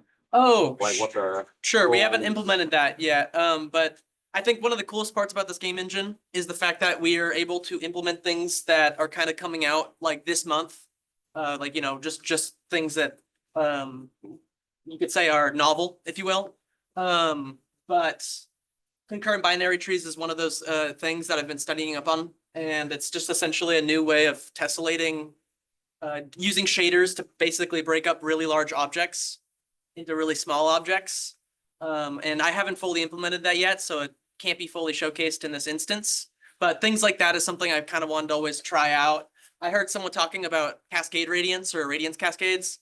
That's another really good example of something that's kind of new, kind of out there, but we could probably even try to throw something like that in here and really get something tested. And it's also like these are some of the goals that we kind of have within the next few semesters because I think these are really interesting. I think one of the most powerful things is that like because we're building a game engine, we have the option to, if new technology comes out, we can actually strive to see, okay, you know, like how well, you know, whether it's how well it works or it's a matter of like, you know, like look, being able to implement that into our engine and having that be like some of the features, like the tessellation shaders that Dak has discussed. Like I think it's a very interesting component in how you build shaders because it optimizes it when you start rendering like quintillion of triangles or polygons. And so that's where a lot of our focus is for Engine 3D is trying to focus on a lot of high performance optimization. How does that work within an engine? And that's kind of the main reason why I started this project. I started this project because one, it's cool. Two, it's great experience. And three, you are not limited to anything that we know. You could pretty much use this. Like, let's say somebody decides to use Engine 3D to write a simulation for maybe they work in biotech. Like maybe they want to simulate how cells work or whatever. They could take our engine and implement their own package and maybe like have a way of like being able to like work with our engine for something they are focusing in their research. And I think that's a really cool thing that and I think that's kind of one of the main reasons why I think building a game engine from scratch is not just a good learning experience. You have limitless potential to what you could achieve, especially when developing the game engine, because it's so broad. And that's kind of the main reason why I started this project. And I wanted to kind of lead on this because I saw that there was a lot of potential. There was a lot of interesting things that we could implement, give it a try. If it doesn't work out, that's okay. We could swap it out for maybe something that might actually fit our needs. So that's Engine 3D, you know, and We already have one of those technically implemented at the moment, but our audio person who built he built a simple entire audio engine that was supposed to be implemented to this, but he unfortunately did not make it yeah, to this thing. yeah, because we do have an audio working. Thanks to Conan and the JFrog company, they kind of they're kind of what makes this project possible. If you guys don't know, Conan is C++'s package manager. They are how we can take in third-party libraries and load it into cache, and you recompile it once, and you don't have to recompile it every time. No Git submodules, no weird fetch content in CMake, no weird import files or that sort of thing. Conan, you just create a config file, it does everything for you, and you modify the CMake, and boom. And so if it wasn't for them, managing the project would have been a very big issue. There would have been a lot of issues with dependencies. Pretty sure everyone here are computer science majors. Everyone here has an idea that C++ has very bad package management, which it does, but Conan's doing a very good work in helping making that process easier. And that is what's making it possible for our team to build up Engine 3D, get to where we're at, and hopefully we can start implementing some cool shit. And so in the long run, that's kind of what something to look forward to, aside from eventually I'm also, if it hasn't already been mentioned, I'm also the person developing the entire render backend. So we use Vulkan, and The reason for that for optimization. We don't use OpenGL, we use Vulkan, which is one layer lower than drivers that work with our hardware. Still. And so, yeah, and so I'm the person working on the renderer that works on the physics, and Josh works a lot on the mesh. John shaded how we interpret that. And so hopefully in the long term, we can start looking to materials. We can start looking into physics-based rendering and hopefully even doing some cool shit like global illumination, which is. Any questions? Yeah. Any questions? Yes. How soon can we get a battle royale? Battle Royale. You know, actually, depending on what I wanted to do, there was like two options I thought. I thought a battle royale that you could customize your character as you go. And so like kind of like a build your own robot kind of battle royale. But my other option was building the entire Earth, and so I don't know which one I want to do yet. Depends on time. It depends on time and it depends on how much time we have to like build that before next semester. But yeah, and I know you had it yours up. So building your own engine sounds like a really big undertaking. Like, where would you even start? Like, what was step one? Making So when I first started building Engine 3D, the first things I had to figure out was, okay, well, I have to now learn Vulkan. Vulkan is a very difficult API because there's so much boilerplate and you have to be very explicit. It's not like OpenGL where you just simply make a draw call and just basically tell it to draw something.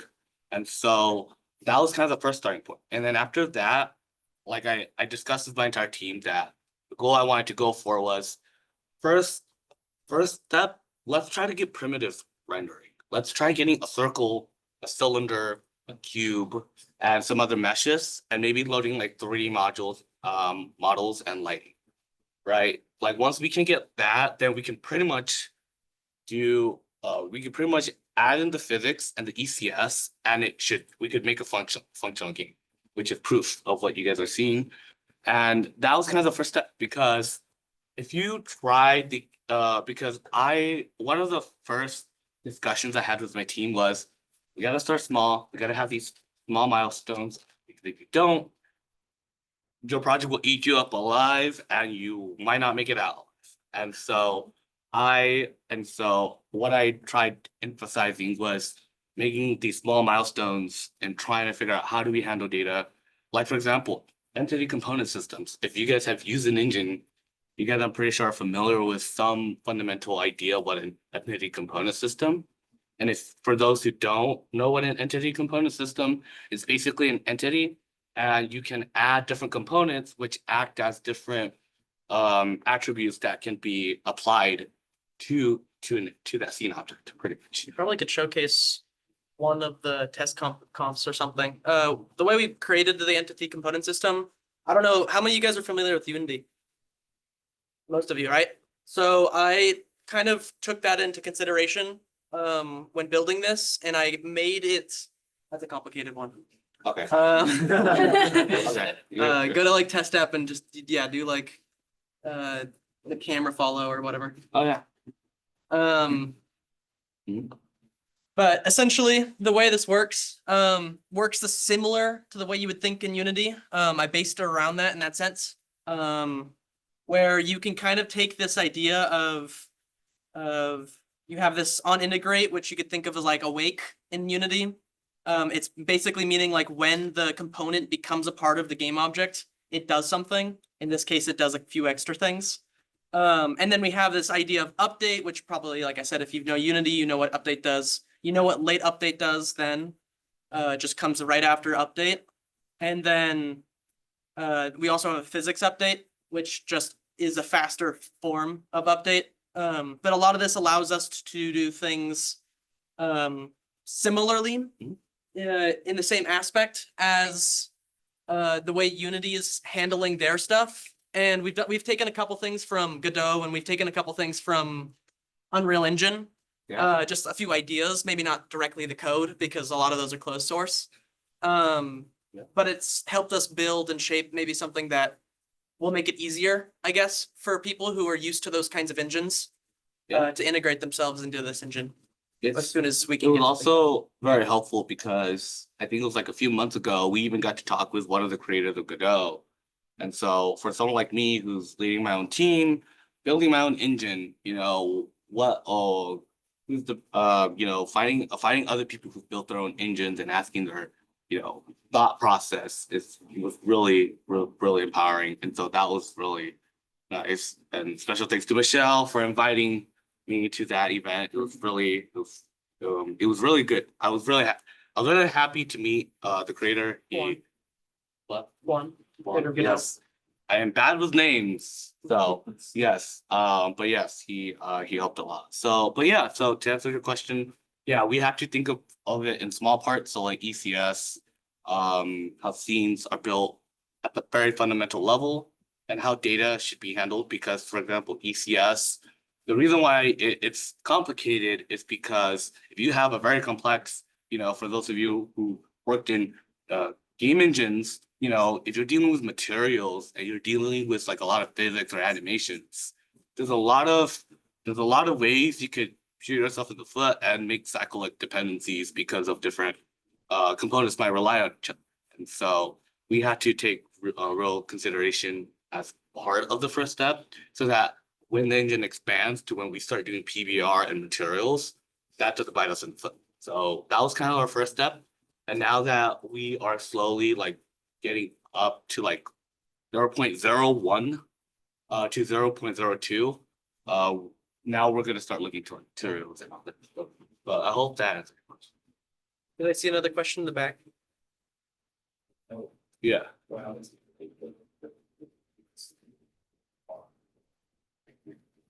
that? Oh, I think for scaling purposes, I guess we could showcase that real quick, but oh no, that's an editor. That's gonna be you. But for scaling purposes, you can scale it. We've gotten a full do you know Black and White 2 Pokemon? Do you know Celadon City? No? I didn't think so. But anyway, that's a really random niche thing. But essentially New York City, we managed to get every building in a New York City to render all at once. So we have been able to render things of that size. So this shouldn't be any different. You can probably make it like 200. Right. All right, let's. Granted, we've never done this before, so I have no idea what's gonna happen, but we'll see.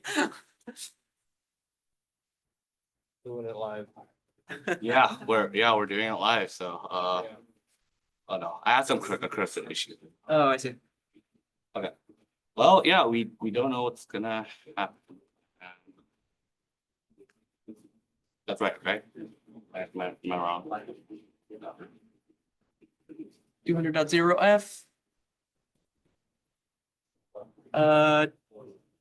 Here, try this. Oh. Down to 1. Okay. All right, let's go back and. Try that one time. All right.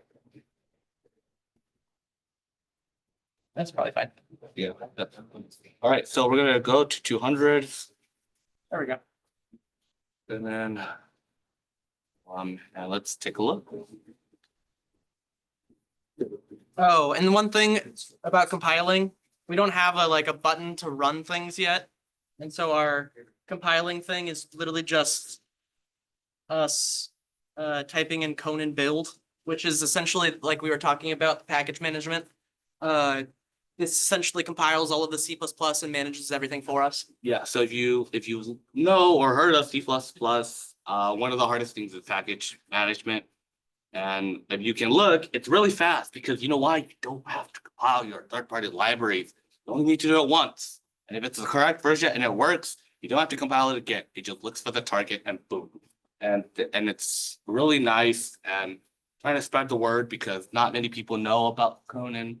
It's a really good, if you are really interested in doing like more stuff with C++, it is so nice. It is. We are not sponsored, by the way. We are not. Not a thing. I haven't seen the word, but yes.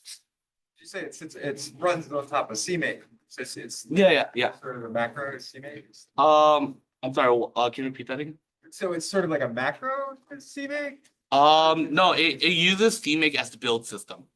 But then, so what does it add on top of it though? What it adds on, so the layer it adds on is managing all of your dependencies. So it uses CMake as a way to build all of your dependencies, loads them in and then Conan handles all of the built dependencies and loads them into cache, so you don't have to manually do that yourself. Because if you were using raw CMake, what would happen is either you use fetch content, which is how CMake in modern days fetches a URL to the dependency to be able to like, okay, this is the dependency you want. How do you want to compile this? But Conan kind of already does that for you. All it is it's just a Conan file.py, which is a Python config file that you can use to pretty much say, I want this package, and it'll basically download it, compile it. All of the binaries that are being compiled goes into Conan cache, and you don't have to think about it. So it uses CMake still to build the dependencies, but Conan manages where those dependencies get. I guess you could say it's like a network aware dependency manager. Almost, yeah. So similar ports. Yeah, so This might take a while to get through, but as you can see, it will indeed make the car just much larger. yeah, Are we inside the car right now? we are. We're inside the Bugatti people. But yeah, scaling is a simple like Yeah. Unity or any other game engine. You can just type in the numbers of the thing you want to scale, and it'll scale it to that size. Yeah, because like I said, I wanted my team to be able to work with the renderer as easy as possible for the time being until I can fundamentally design core APIs that they could follow so that it's easy for them to. They want to do something as simple as changing the scale, they could do that. And that's what, and so for right now, that's kind of all it takes is you just modify the scale right here. And then that's how you scale up the model. Okay, so yeah, we're gonna have to wrap up about right now. We're gonna call it there, basically. I guess the future goals for this, from what we've talked about, we're building a launcher in the winter. We're building an editor. What you just saw was the editor, but that was just another But game. we'll have like a whole UI. Yeah. Winter will be launcher, editor, maybe look into like materials and more advanced lighting. And then in the spring, hopefully we can start doing DBR with more stuff with the launcher. So like, let's say you want to export your game, like if you guys do game jams, that could be easy to do. That will be next semesters. We're gonna Yeah. try to integrate web GPU. Yes. So that if you wanna, like, let's say for ish.io, wanted to just send a link, you could use our website that we may build next semester and use that to submit your games. But yeah, I hope you guys enjoyed this. And if you guys have any more questions, feel free to ask to come talk to me after the event. Yes. What? No fee. No fee. No. We don't do fee pictures or fee models. Okay. No.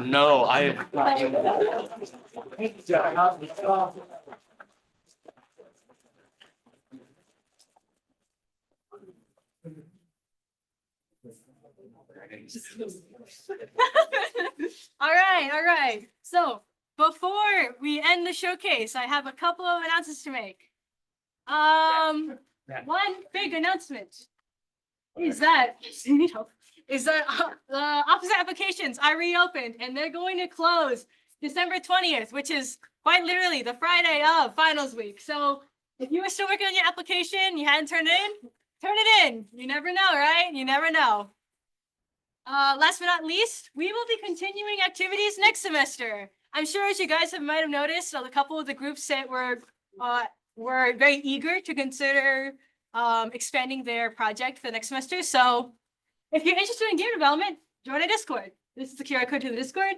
And we host other events. You don't have to commit to a project. We host game jams, great opportunities for people to join groups as well as join things outside of the school. But yes, if you're interested, please join the Discord. Honestly, I'm incredibly proud of everyone here. A lot of members, from what I know, this is the very first game they've created. For some of them, especially the freshmen, this is the very first big project they had at SFSU. So honestly, everyone really gave it their all. I know a lot of you guys had a really difficult learning curve with your new engines and alongside a lot of the other technical challenges you came along. So let's just give everyone a big round of applause.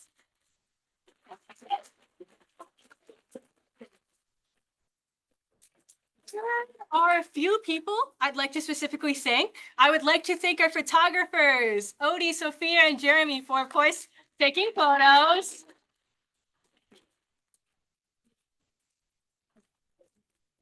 I would like to thank Ashley for especially helping out with much of the room. Give us her applause. And I'd especially like to thank our club advisor, Andrew Scott, for being very active and helpful throughout the semester. Last but not least, project leads. Can you guys please stand up? Please, please, please. You don't have to come up here, but just stand up. This club would not have been possible without these officers. A lot of them put a lot of work into teaching and organizing many of the newer members. And it's hard work. It's hard work, especially when it's something that you're learning alongside them. So can we please give these members a big round of applause, please?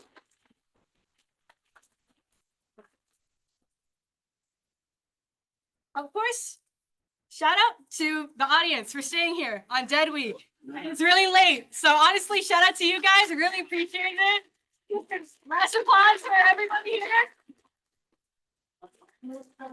I'd say to Angeline for posting and developing this.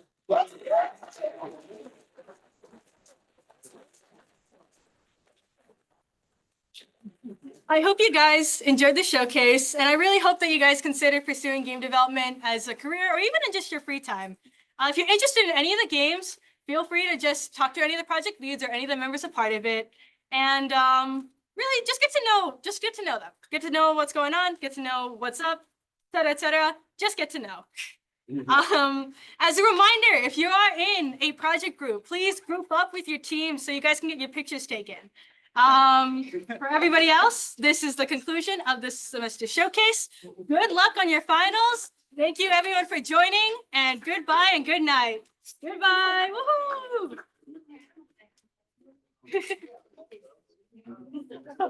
Okay. Now here comes the fun part.